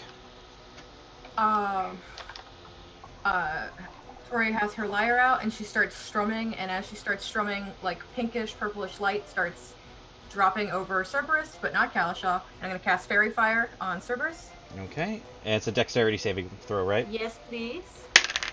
A 24. Yeah, that saves. I tried. But as my bonus action, I will then cast Sanctuary on Kalashaw. Okay. And that's a wisdom save when it wants to attack him, correct? Yes, please. Okay. Was there anything else? Nope. Alright, so it will make its wisdom save, because it will use its last legendary action. That is going to be wisdom, a 15. Fail. Fail, okay. So it has to try to attack someone else, yes? Or It lose either its tries action? to attack someone else or lose it. Okay. It will lose it. So that brings Quietly it to to Sylvia. myself, I'm just like, it finally worked. Yeah, that thing never works. I tried. Dogs are not smart. Or wise, I should say. They're not wise. That brings it to Sylvia. Yeah, what the fuck, Sylvia? Like, where, There's 2 words I want to hear right now. where are her good offensive spells? She's a warlock. They're all offensive. There's only one. There's not only one. Say the thing, warlock. I mean, I'm looking at her sheet too. She has all of her pack slots. I If you know. wanted to do one of those 5th level things. That's what I'm looking at, and they're like, eh. They're all eh. Say the word. Say the word. Are you calling Flame Strike Well, 4d6, yeah. It's 8d6 Oh! total. Shit, that's right. That little thing there is all. Yeah. It has a Flame. little asterisk next to it. Okay, flame strike, dexterity save. Okay, what's the range on that? 60 feet. Okay, she is definitely out of range. She can stand next to me then. She can move up though. Yeah, she can move up. You want to move her up a little bit? Yeah, I'll move her up. Yeah. Okay, there you go. Yeah, Now she's within okay. range. And is it dexterity saving throw, you said? It's a dexterity saving throw, yes. Okay. 26. Okay, that saves. It But takes half damage. half. Okay. But she also gets that bonus too, so that's good. Okay. All right. So.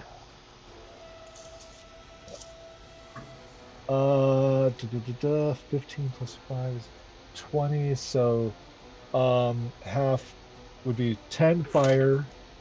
Okay. And then the radiant is 16 plus 5 is 21, so 10 radiant. Okay. So you see a burst of flame around the Cerberus, and then a burst of divine light, and it hurt it a little bit. You don't see any major damage to it, but it definitely did a little bit to it. And then as a bonus action, she is going to use Healing Light on Kalasha. The max amount of dice she can do in one round, which is 5. And what's the range on Healing Light? Just so we're sure? Also 60 feet. Okay, cool. And that is 18 hit points back to Kalasha, so that's 14, and so that's down to 9. And that's her turn. Okay. Not bad. Not bad at all. Siegfried. All right. So I've been crunching the numbers. So if I move north 15 feet. Okay. 5, 10, 15. So then I have 25 feet left. So I can go at least 2 more spaces to the north. Yeah, what's your movement speed? Your full movement? 40. 40? So you would have 20 feet, so you would have 5 more feet of space.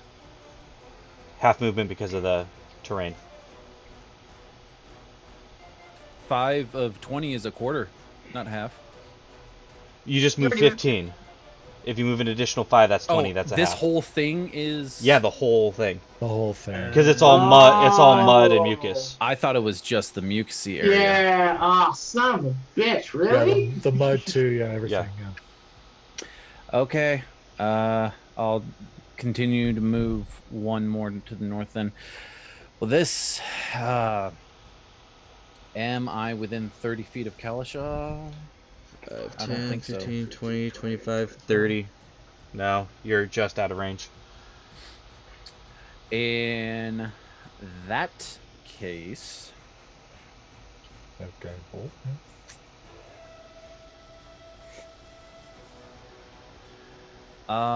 Let's do it this way then. I am going to...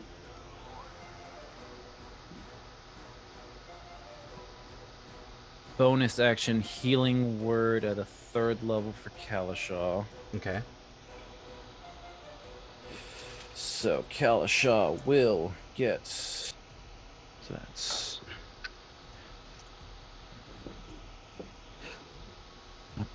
pretty good. Math. 9... 14 points back. And then I will use Sacred Flame on Cerberus. All right, and it's a dex, right? Yep, dex of 17. That's a dirty 20. I mean, it saves, and yeah, that's it.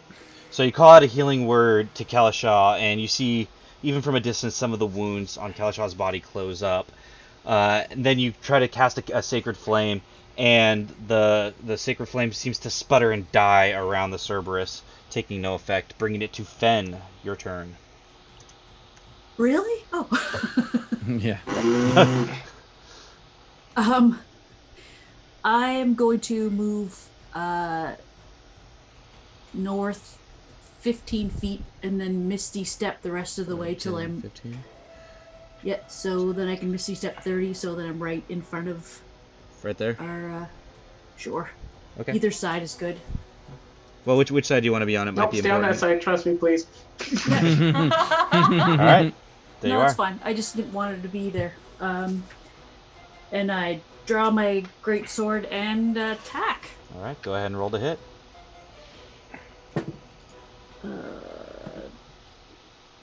The 25. 25 hits. Go ahead and roll damage. Awesome.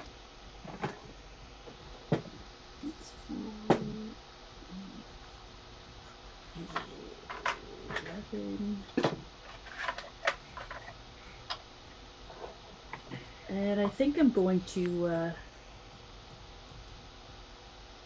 throw some divine smite into that. All right. Yes. Paladins or clerics, both are valid. Divine.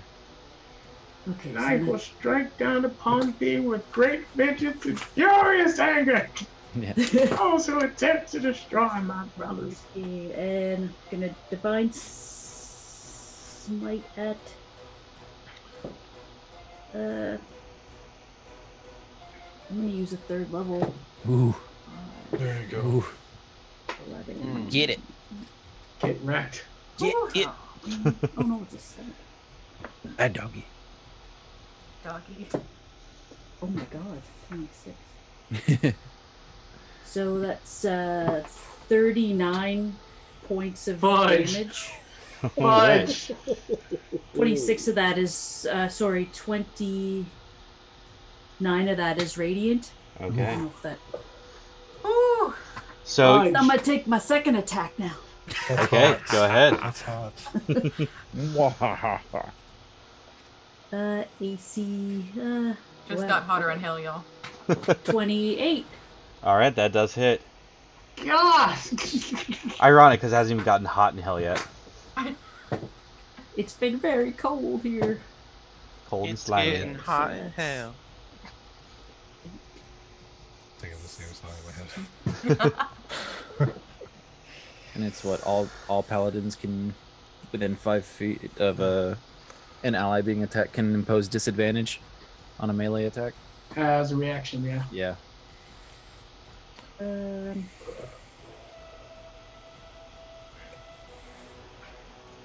I don't know. Can I use Divine Smite for both attacks? Mm-hmm. Every time you hit. All right, I'll do it again then. Yes, you will. Divine Smite. I learned that paladins can do that this week. They have a lot of different smites they can use. That's, Yes, they do. that's hilarious. I can't believe that fucking Lamar is. He's a 3.5 purist, right? He's been a 5 years. There's Paladin no, for no so joy playing paladins. so long. Holy cow, you guys! Holy cow! Yes, that's what I like to hear. 42 points of damage. Jesus. All right. So you see Fen pull the sword from her back, and as she raises it up to strike, you almost see a divine energy encircling the blade as she strikes down with the first strike. And you see a piece of flesh just peel back, and she strikes again, and you see another wound just open deep inside Cerberus's body. That definitely did some damage. Is he a fiend? He is... Oh shit. No, not a fiend. Darn. Undead? Please say it's undead. Nope, not undead. It's in hell. Damn it. I don't give a fuck where it is. It's not undead. It's actual dead. It's a big difference. I actually made a sheet for this one, so... was there anything else you do, Fen? No, that used up everything I have. Alright, Kalishaw. That's enough. Okay. Round 2. Fight. Is there a way that I can move to a place where I would get flanking? You could attempt to try to get around it, but it has 3 heads. It's going to see you go.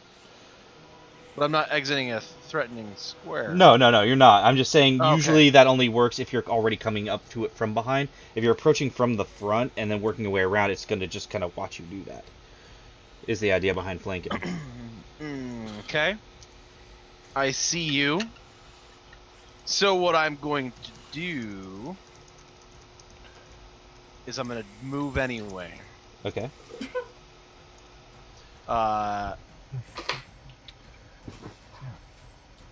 Where to? Just going around it? Yes. 5, 10, 15, 20. What's your max movement speed? 30. Okay, so 15. So 15 feet would put you right there. Can I go the other way? Sure. Reverse. 15. There you go. Excellent. And then I will attack it with Whisper. Okay. Go ahead and roll to hit.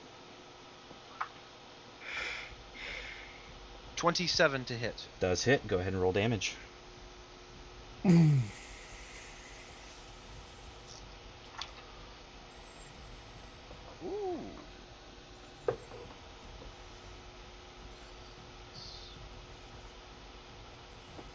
34 points of damage. Woo. All right. And then, with my bonus action, I am going to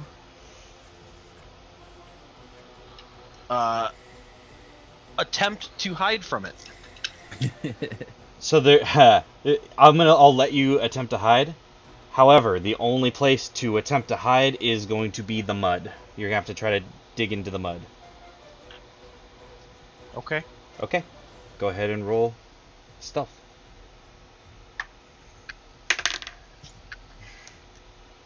$23. Okay. Good to know. Was there anything else you could do? Nope, that's it. All right. That brings it to Cerberus's turn. Cerberus is going to move here. Because unfortunately its perception was better than your stealth. 5, 10, 15, Provokes 20, an attack of 25. opportunity, though. It didn't leave your space. Not mine. I'm not the only one there. Oh, no, yeah, not from you. But yeah, no, from Fen, for sure. 5, 10, 15, 20, 25, 30, 40, 45, 50, Of course he has a breath attack. 55, 60. Oh, this is gonna suck. Why the fuck 60. wouldn't Okay. it have a breath attack? So everybody but Tori and Fen. Go ahead and Fen, go ahead and roll an attack of opportunity. Okay. AC 25. Okay, that hits. Oh, I just threw my dice on the floor. As is tradition. It happens.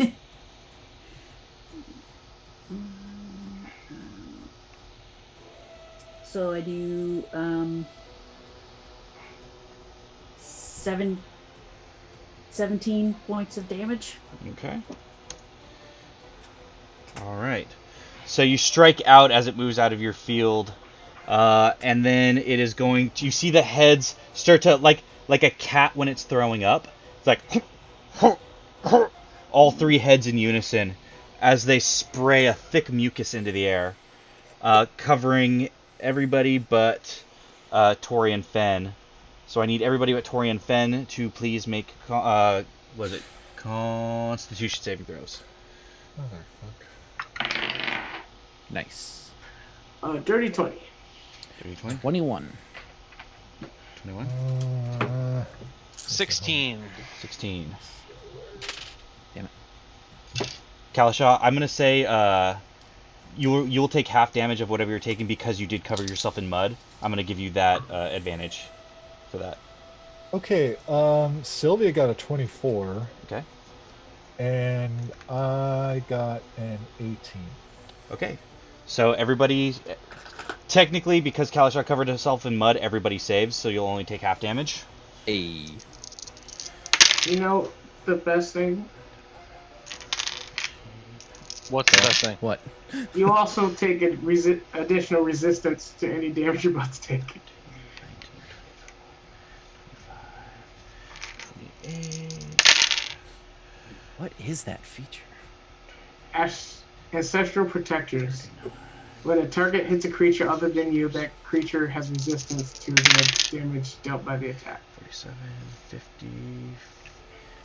So 62 points of damage, so 31 points of damage each. Jeez. And then reduce that by half again. 16.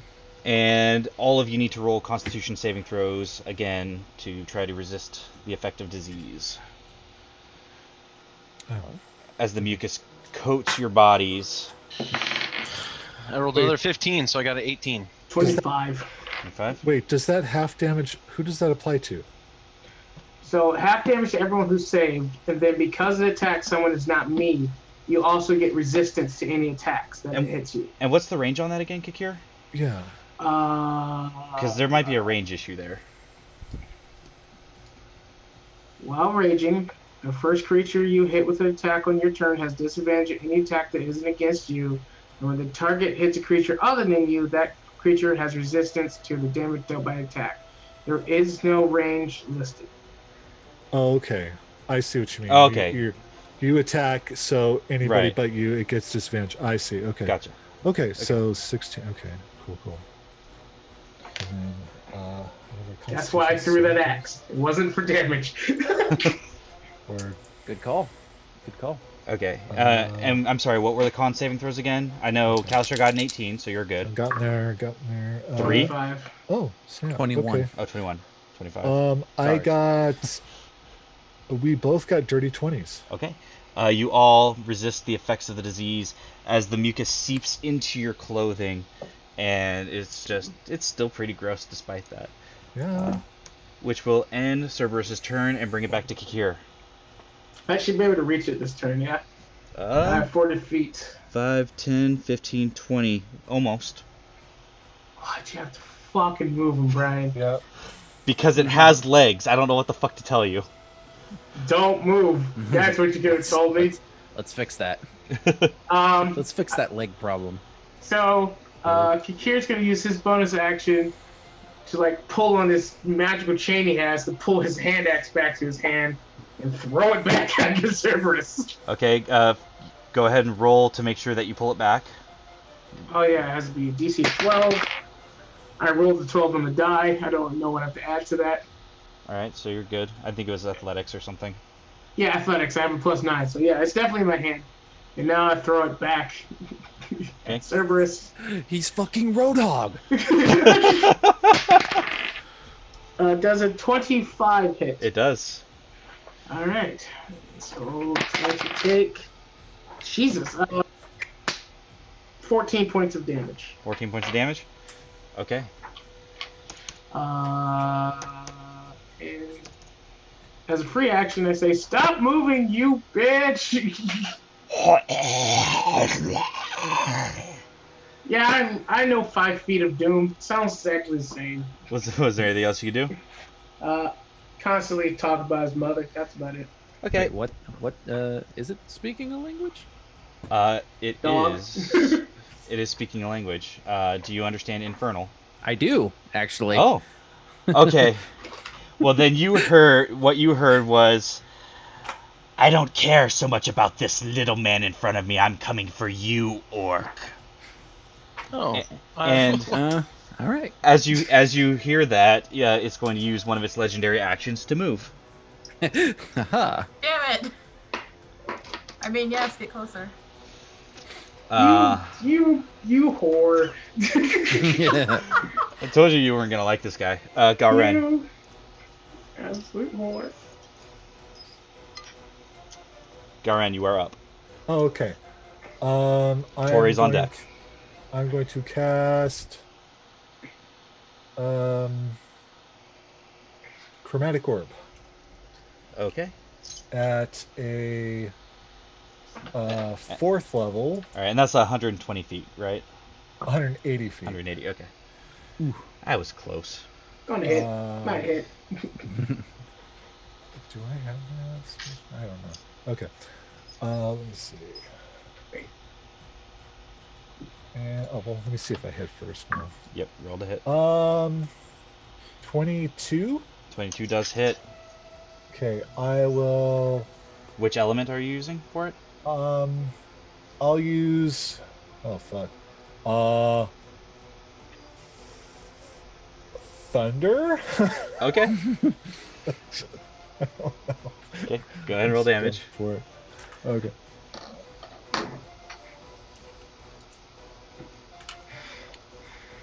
Okay, so 6. All right. Not bad. That's 29 points of thunder damage. 29 points of thunder damage, not bad. All right. So you hold your hand out and a glowing yellow orb shoots out of it and slams into the side of Cerberus, and you see Cerberus kind of shudder a little bit from the energy, and that definitely hurt it some. Was there anything else you could do, Garen? Nope. Okay. Cerberus is going to use one of its legendary actions to do a shake attack. Oh. So I need Kikir, Kalasha, and Fen to make dexterity saving throws for me, please. What is a shake attack? We're really about to find out. You said dexterity? Yes, dexterity. That's going to be. Are they getting +3? Wait. There's they have to be only. within 10 feet. Yeah, Fen is not within 10 feet. Ah, okay. Just barely. You son of a. That is a. Trying to make sure I don't get any other bonuses. Nope. That is a 17. 17? 22? 22? And Fen? 19. 19? Okay, so Fen and Kalasha succeed, so you'll only take half. Okay. All evasion to not. Okay. So Kikir, you'll take 21 points of poison damage. Fen, you'll take half of that. And you see the Cerberus begin to shake wildly like a wet dog. And you see chunks of rotting flesh come flying off. And as the chunks of flesh strike you, it's almost like acid. And I need all through... technically not Kalasha because he didn't take any damage. So Fen and Kikir, go ahead and roll me Constitution saving throws, please.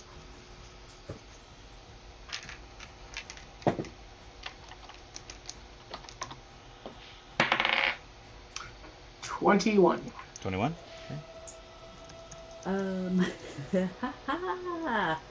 That would be a 7. Okay, so Kikir, you feel the disease trying to work its way through you, and you manage to shake it off. Fen, however, one of the immune to disease. Yeah. Okay, Yeah, then I have immunity. yeah, then you don't have to worry about the disease. Yay! Go you. Oh, nice dab. Bringing it to Tori. Well, alright. This is terrifying. So I'm just going to cast Guiding Bolt at There you go. 4th level. Okay. So this is the round we kill it. No! It will not die, I promise. Go ahead and roll So, to hit. Yeah, Roll- 4th level. Roll to hit the puppy. That's terrible, right? No, it's not. I rolled a 22. Hit the puppy. A 22 will blast one of the Yes. puppy's heads open. Strike the puppy. So, It looks like a corgi. It's a Blow the puppy up. stop it! Raina, where are you? Rolling 7. Derek, don't you dare! Rolling 76. fuck. Yeah. That's what I'm talking about. Guiding bolt, baby. Get it, babe. Seriously, if 30. I had a high enough wisdom, 30? I would 30 radiant. All right. get that. Yeah, so you cast a guiding bolt, and you see it spiraling and twisting almost like a corkscrew as it strikes the Cerberus in one of its heads, and you see one of its jaws like break loose a little bit, and you just see it like readjust and snap back into place as all three heads look down at Kikir. I'm going to then cast Sanctuary on Kikir. Okay. And Kalish was was there like, anything- it's not me! Was there anything else you could do? Can I move 10 feet north, please? You may. Thank you. Okay. So Cerberus is going to use its last legendary action to make its wisdom saving throw. That is going to be a 21. It saves. Okay, so now it This can is going to hurt. now it can make its attack, correct? Yes. Okay. Yes. Boo. Attacks against me are flat rolls, Brian. Okay, so that will be a 32. Just do the goddamn. You said a flat roll. I don't know what to tell you. Ooh, that's not bad. 15, 22 points of piercing damage. That will be halved because of your rage. Yep. And 19 points of poison damage. Oof. And I need you to make a Constitution saving throw. I can't reduce the poison for some goddamn reason. Because poison damage is not affected by rage. Correct. That's the totem barbarian. Oh, that's good. 20, dirty 20. Okay. The teeth sink into your skin, and you can feel just the rot try to enter your body, but you resist it. Anyone who's looking at Kakir, you haven't seen him this damaged before. He's not dead, but he's definitely half as good as he would. Like, if you would say, like, how good is he? Definitely about half as good as he normally is. Okay. Bring Sylvia's it to Sylvia. up next. Yep. He can help you. But before that... Also, the next attack on Cerberus has advantage. Yes. That is true. Yeah, okay. God damn it. Now you're making me second guess. Because... Play the character. No, because that... Oh, fuck it. I'll just blast. She gets +5, so why not? Okay. All right. Let's do First it. one. All right, so the first one gets advantage. Yep. All right. That is a natural 20! That does hit. Let's do... the next one is a dirty 20. That just hits. Just hits. And that is a 21. Yeah, all three hit. So that is... Ooh. Oh. Okay. Let me double that one. Okay. It's going to be 4d10 plus 15. Oh. 29 plus... Whoa. 44 points of force damage. All right. Thum, thum, thum. Yeah, the Eldritch Blast just slam into Cerberus, and that definitely didn't feel great. Right? Yeah, that's... Let me make sure I'm doing my math right. Yeah. Oh. And then she'll use 5 healing light on Kakir for 16 hit points. Appreciate it. All right. That's her turn. All right, that'll bring it up to Siegfried. Just sick. Okay, I want to... So if I move 1 space northeast followed by 1 space north, will I be within 30 feet of Kalasha? Let's see. 1 space northeast, 1 space north. North and northeast. 5, 10, 15, 20, 25. Yep, just within range. Perfect. So I did have a question. Yes. So I'm going to cast Life Transference. Mm-hmm. It does necrotic damage. Holy Mace of Undead Bane makes me resistant to necrotic. Yeah, you can't. Yeah, I would say it's not against your own spell. I mean, okay. Yeah, because my question was whether or not I could still, like, do more healing and take less damage, or if I had to, like, choose to You would have fail. to choose. Yeah.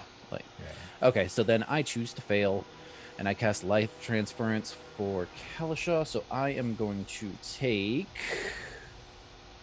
48 necrotic. I need another d8.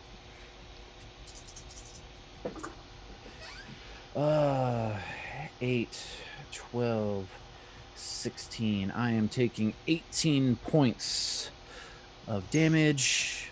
and Kalashaw is healing for 36. You're my hero. Yeah. But wait, there's more! But who's your daddy? Right? Yeah. Because that was a 3rd level, so at a 1st level, healing word also on Kalashaw for the bonus action. All right. All that love. Which will be another 7 points of healing. Was there anything else you could do? That was, I mean, short of more movement, but I think I'm good where I'm at. All right. Then. Hit it hard. I will. I'm gonna do that. Hit the I'm shit out of it. definitely gonna swing. All Swing for the fences. Swing to the side. Ooh, yuck. I don't think that's gonna hit, man. No! My first swing misses for sure. 16. 16 does miss, unfortunately. As you take your first swing, you're still like have globs of just rancid flesh on you, and just the feeling of it sliding down your arm as you swing grosses you out a little bit. I stop and go up. Yeah, exactly. Come on. Oh, God. What the hell's going on? Just 20 hit? 20 just hits. Ooh, that's good. Just hits. All Good right. to know. That's why it's dirty. Dirty. Yes, all along it knew I was going to homebrew a fucking poison Cerberus, and it was like, yep, that's dirty. It's dirty. It's dirty. That's why you call it a dirty twang. Ooh. And I'm gonna burn another 3rd level spell slot. Hit it hard. Do it. 3. Come on. Oh, wow. That was not as good. That is 8. Oh, I guess it's not that bad. Or, no, it's 28. 36 points of damage. Not bad. 21 of that is radiant. All right. So you go to take your first swing and kind of gross yourself out. You take a step back, and then you take a step forward, an overhead swing, and just carve another chunk from Cerberus's body. And you see the flesh itself peel off and land with a wet slop on the mud. Was there anything else you could do, Fen? Not really. No, I don't want to go away from it, so. All right, that will bring it to Kalashaw. All right. Well, I'm gonna keep moving around to the side of it, the northeast side. Okay. Your full movement? Yep. 5, 10, 15. All right. And then I'm going to attack it. Okay. Go ahead and roll to hit. AC 20. That hits.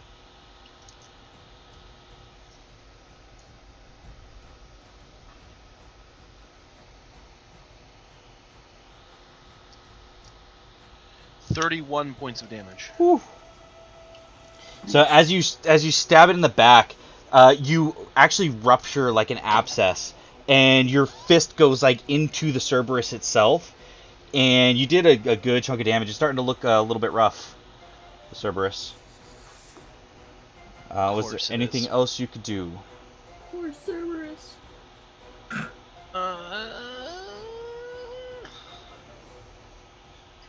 I am going to expend a use of Bardic Performance, or Bardic Inspiration, to do a defensive flourish on that attack.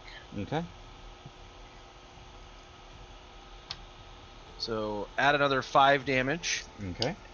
And my AC goes up by 5 until the start of my next turn. Alrighty. That does bring it back to Cerberus, who's going to roll for the breath attack. Ooh, okay. And it gets it back.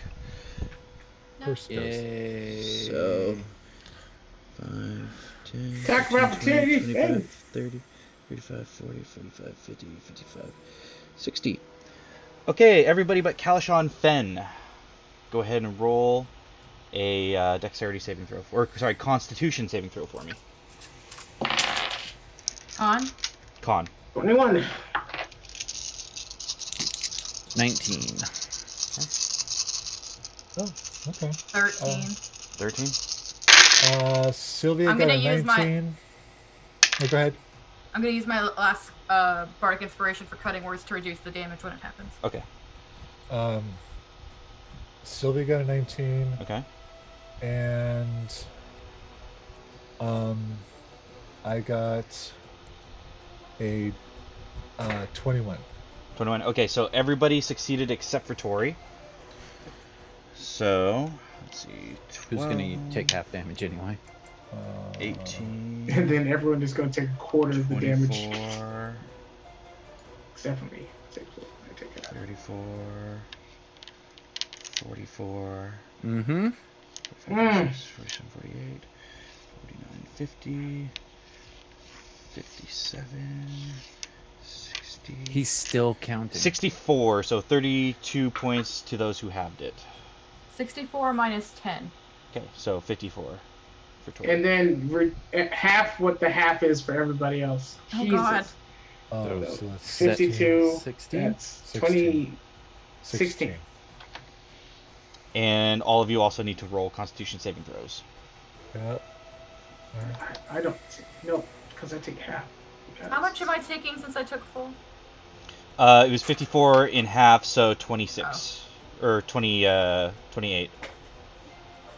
Right? And then what saving throw am I making? It'd be 26. Con. Yeah, 26. Constitution. 22. 22? Yep. Okay. Oh, right.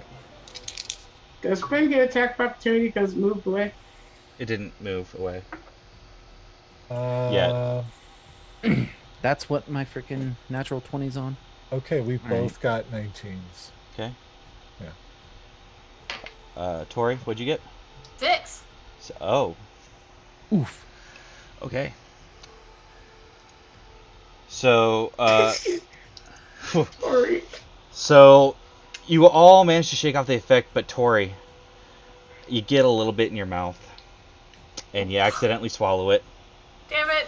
and you feel the disease begin to take hold. You don't know what it is, but your stomach is queasy, and your skin immediately turns clammy, and even colder than somehow this ice-cold rain, and you are considered poisoned until the disease is cured. And it is going to now use its movement, and it will take attack of opportunities, but I'm just going to 5, 10, 15, 20, 25, 30, 45, What the 40, fuck, Brian? 55, 50. Okay. Good lord. Has 50 feet of movement. I only get one attack for attack of opportunity, right? Correct. And Kalashar, you get one as well. It must have moved 23. away for me at some point. Yes, Yeah. You're right, Fen. So yeah, you get yours as well.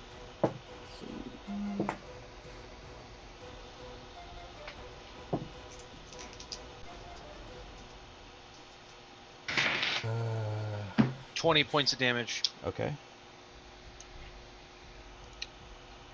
23 points of damage. 23. Y'all ready for this? Mm. 11 points of damage. Hey, it's all damage. It's all good. 11. Brian, the most frustrating thing about this battle is how you've completely nerfed Kakir being able to hit anything. Brian, do I get sneak on that? Let's see. No, because you used it on your main attack. If you would have missed it Word. on your first two attacks, then yes, you would have. That does bring it to Garen. Oh, it's my turn. He hasn't. Oh, he just moved up to me. Oh That's wait, it? no, sorry, it's Kakir. Kakir, you were actually up. Okay. Then it's Garen. Is there any way I can reach it in this turn? If you dash, you probably could. 5, 10, 15, 20. Yeah, if you dashed, you could. It's just out of range. otherwise. Gonna make my regular 20 feet of movement. Okay. Pray to the god of Brian to go touch himself. I'm going to use my bonus action to bring my hand axe back to my hand. That was easy. And then I have a +9 and rolled a 5. So Yeah. And then I'm going to throw this hand axe. Wait, so you rolled a 5 and got a +9? I have a +9 to my athletics. Oh, to pull back. Yeah, okay, gotcha. I have +9. Yeah. And then I'm going to throw the hand axe at it. Kakir kind of rolls his eyes as he does this. It's like, whatever. That's going to hit. 27 or some shit like that. Yeah, go ahead and roll Kakir damage. made probably the smartest move he's done all fight, and that's get right next to me. Yeah, that's going to be another 9 points of non-magical, regular-ass, mortal weaponry. How do you want to finish it? it had 4. It had 4 hit points, so even halved. Get it. Kakir was like, oh, son of a... and just throws it at it. And it just hits between his butt cheeks because apparently I'm behind it. And that hits right within its tailbone and it just kind of causes a crack to go up its spine and just flops forward. So, Garen, this 3-headed beast is looming over you, and as it's about to bite down, Kakir runs up behind it, throws a hand axe, and hits it right in the butthole. And you see it just shudder, and you see its spine begin to peel like a banana as the flesh slows off and the bones crumple into the mud. And almost like just like milky flesh just washes over your boots. And yeah, that's it for I Cerberus. see that and I immediately vomit. Well, that and the poison. Kakir just kind of looks... Speaking of which, I'm gonna get over to Tori. Okay. Where are you? Where are you? 2 in the back. 2 to the south. No, not. Oh, you're looking for a spell. I'm looking for my spells. Do you have a lesser restoration? Yeah, Fen rushes over. There you go. Yeah, I think with lay on hands I can Cure disease. cure disease. With So 5 points of lay on hands. Yeah. yeah. Yep. So she comes rushing over and lays her hand on Tori. So Siegfried is somewhat relieved. you use your lay on hands, and Tori, you feel the energy hit you, and then you cough, and phlegm comes out of your mouth, and it doesn't seem to have worked for some reason. Sylvia is going to attempt a greater restoration. Does she have the gold for the greater restoration? Remember how much shit she's been giving Kalashaw. He needs 100. She needs 100. No. Oh, yeah, she's got platinum, so... Oh my god, she's gonna kill me. That's 10 platinum. Garen will give her a ring or something, so... Okay. Just... She'll spend 10 platinum to... Yeah. Okay. She'll cast Greater Restoration. So as Sylvia places her hands on Tori's shoulder, Tori, you begin to heave and cough and sputter, and you can feel something roiling around in your belly. And as you look down, even through your armor, you can see the flesh protruding as it comes up and through your chest. Your neck distends as you can feel just a ton of just thick fluid, almost like dough, push its way out of your mouth, and it comes out just green and yellow, and you've been coughing and heaving and wheezing, but you do feel like you got the disease out of you. Siegfried is going to take note of this. So is Garen.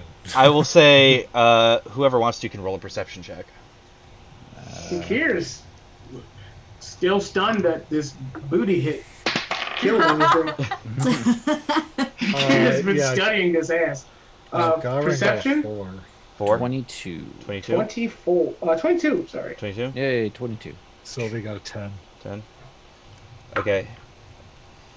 So, Kakir and Siegfried, you noticed that the lump that Tori just vomited up begins to wiggle and move, and it disappears into the mud. Kakir bonus actions that thing back in his hand. Yep. And throws his axe at it. At the mud? At the where the thing was. Okay, I'll say go ahead and roll at disadvantage. Well, I rolled a natural 1, so... Okay, so you go to throw it at the mud. Again? You go to throw it at the mud, and it leaves your hand too early, the greasy rain making your hand slick. As the hand axe goes its full distance, hits the end of the chain, and drops into the mud. I just... put it back. Whatever it is seems to be gone. I'm sure that's not going to bite us in the ass anytime soon. I'm sorry. I'm sure that's not going to bite us in the ass anytime soon. Wait, what now? Huh? Oh, sorry. We saw some crawl out of Tori's mouth and dig into the mud. Talk about that anymore. It was wriggling and writhing. God damn it, the same thing happened to Reyna with the fucking leeches. God damn it. Ryan, stop! Actually, You're the one who keeps failing your fucking rolls. Don't blame me. Actually, I hate to be this guy, but since we don't quite have an eyes on it, we should probably get out of the mud and you just... As quickly as possible, I am so inclined to agree. Yes. Now that Cerberus is dead, you see behind Cerberus is an opening, and there are bars of gold that seem to be barring this entry. However, as your living souls approach the bars, Fen, you see something that you've never seen before. You see the bars slide up. That's never happened before. What? Sylvia's eyeing those bars. We know. Mm-hmm. The bars have never... Precursor to the next level. The bars don't usually go up. Well... Kakir just kind of walks over and looks around and through the bars, where the bars were. Thank you, Fen. Oh, thank you.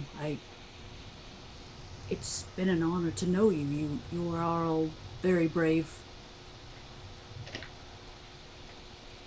You are, you don't belong here. We're gonna end this place. Hopefully you'll see rest soon enough. I hope to get back to my god and maybe see my family so that I can embrace them and tell them how I feel as I've seen you do with each other.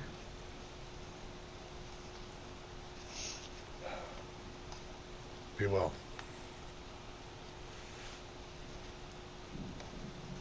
She puts her hand out.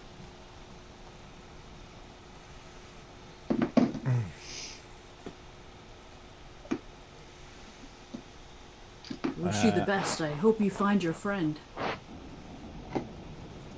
So too.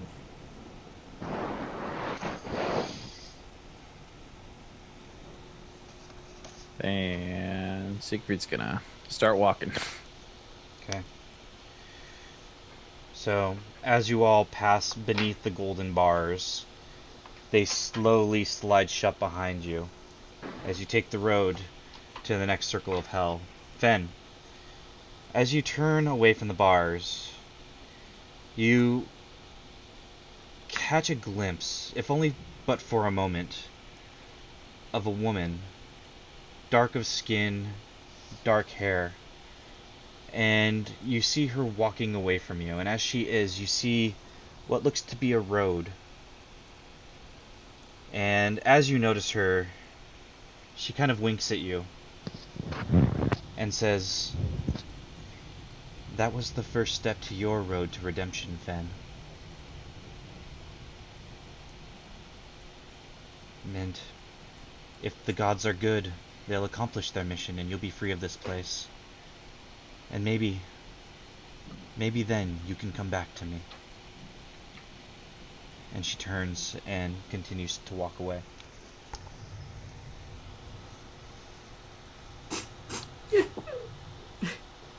And with that, they're going to end tonight's session.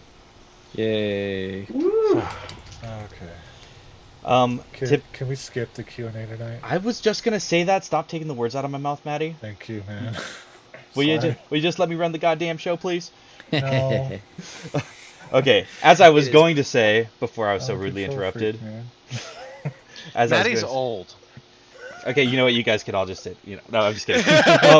Anyway, we're sponsored by. As I was going to say, typically we would do a Q&A. However, because we got a late start and we had to run late, we're not going to be able to do that tonight. So we're going to go ahead and say our quick goodbyes. Real quick, right before that, I do want to say thank you again to Nikki for joining us on this episode. It was fun to have you. Had a really good time, you guys. It was fun. You're awesome. I'm so sorry I caused so much trouble. Oh, don't worry about it. It happens. We're no stranger to technical difficulties here at Soul Bear RPG. Word. Soul Bear RPG is technical problems. We are the best of these shit shows. But with that, we're going to go ahead and let Nikki say goodbye first, as she is our guest. Where can we find you on the internet? Well, at Chickenly Nerd, obviously, on Twitter. And also, if you really like nerdy things, you should probably head to nerdychicken.ca and buy some cool stuff there. Because, the more people we have buying stuff, the more things we can get on there to... Really, it's about helping out the artists and stuff. So these are community artists. This is a community-centric storefront for artists in the community. This is fantastic. I love this store. Please check it out. Yeah, I'm trying basically to get them away from Etsy so that they won't have to deal with all the extra fees and being treated like they're not even people or something. I don't know. But, it's not as easy as it sounds because people are afraid of change. So the more customers I have going to the site, the easier it will be for the artists to move over to nerdychicken.ca, and hopefully we'll make it a big gigantic community after a while. Right on. I believe it. That's a very good goal, and hopefully we'll be able to achieve that, and we'll all be checking out nerdychicken.ca. See what new stuff pops up. For sure. Let's pop over to Dana. Hi guys, I'm Dana. You can find me mostly on Twitter at DanaLeeB. That's where I live. Anything I do will be posted on there. Not very much going on, but I'm in Extra Live with the DSC crew at the beginning of November, and it's going to be so much fun. And I love all these people. And we love you too, Miss Dana. Let's hop over to Derek. Hey, I'm Derek. I play Siegfried Castle here every Wednesday on this lovely channel with these lovely folks. I also stream on my own channel at Delta J Ford. I stream quite often, been playing a lot of Dead by Daylight. If you'd like to find out when I go live on Twitch, you can follow me on Instagram and Twitter at Delta J Ford. And get fucked, Dodgers. All right, Robert. Hi, everybody. I am Robert, a.k.a. Smurf. You can find me on the internet at DSC_Smurf. The DSC stands for Dumpstat Charisma, where that's my primary gaming channel with my roommates. We stream on Monday and Tuesday nights. There, various games. We kind of rotate every other week. We have a bunch of games going. Then I'm here, and on Fridays, I'm over on Welcome Party RPG as well. We're doing a pirate-themed game, which is super cool. The big thing that everybody should know about is Extra Life is coming up on November 2nd and 3rd. We're going to be playing D&D for a very long period of time, from 10 a.m. on Saturday the 2nd until 4 p.m. on Sunday the 3rd. We're doing 7 4-hour one-shots with 30-minute breaks. During the breaks, we'll have some additional fun little content from the DSC crew. So please check it out. We're raising money for Seattle Children's Hospital. We can use all the help we can get. Right on. Lamar. Hello, my name is Lamar, the One After Ninja Harris. You can find me on Sober RPG every other Monday and every Wednesday playing D&D with most of these fools. I also have a Twitch called The One After Ninja where I do Twitch sings periodically. I'm going to start doing that more often. I'll also be at LA Comic Con this weekend on Saturday doing my Improv Academia at 3 p.m. So come see me and a bunch of other comedians trying to make you laugh. And other than that, butts. All right, Maddie. I love that. I love butts. Hey, I'm Maddie. I'm so tired. Go to So Nerdwear right now because we've got our anniversary sale is still on, and we have hoodies. Our buy one get one 45% off. It's the deepest discount we've got yet, and oh, these hoodies are so nice. So hit it, don't quit it. I'm tired. My stuff is on Twitter and stuff. All right. Once again, we are proud to be sponsored by SoNerdwear.com. It's what the nerds wear. Make sure to go to SoNerdwear.com. Use that discount code SoulBear. Get yourself 10% off your order. With that, I've been your Dungeon Master, Brian Penaloza. You can find me on Twitter at CapSugarBear. That's at CPTSugarBear. Check that out to find all the stuff I work on. I need to still make dinner, and it's almost 11 o'clock at night, so I'm calling it a night, and we're calling it a show. And thank you, everybody, for hanging out with us. We love you, and good night. Bye. Love your faces.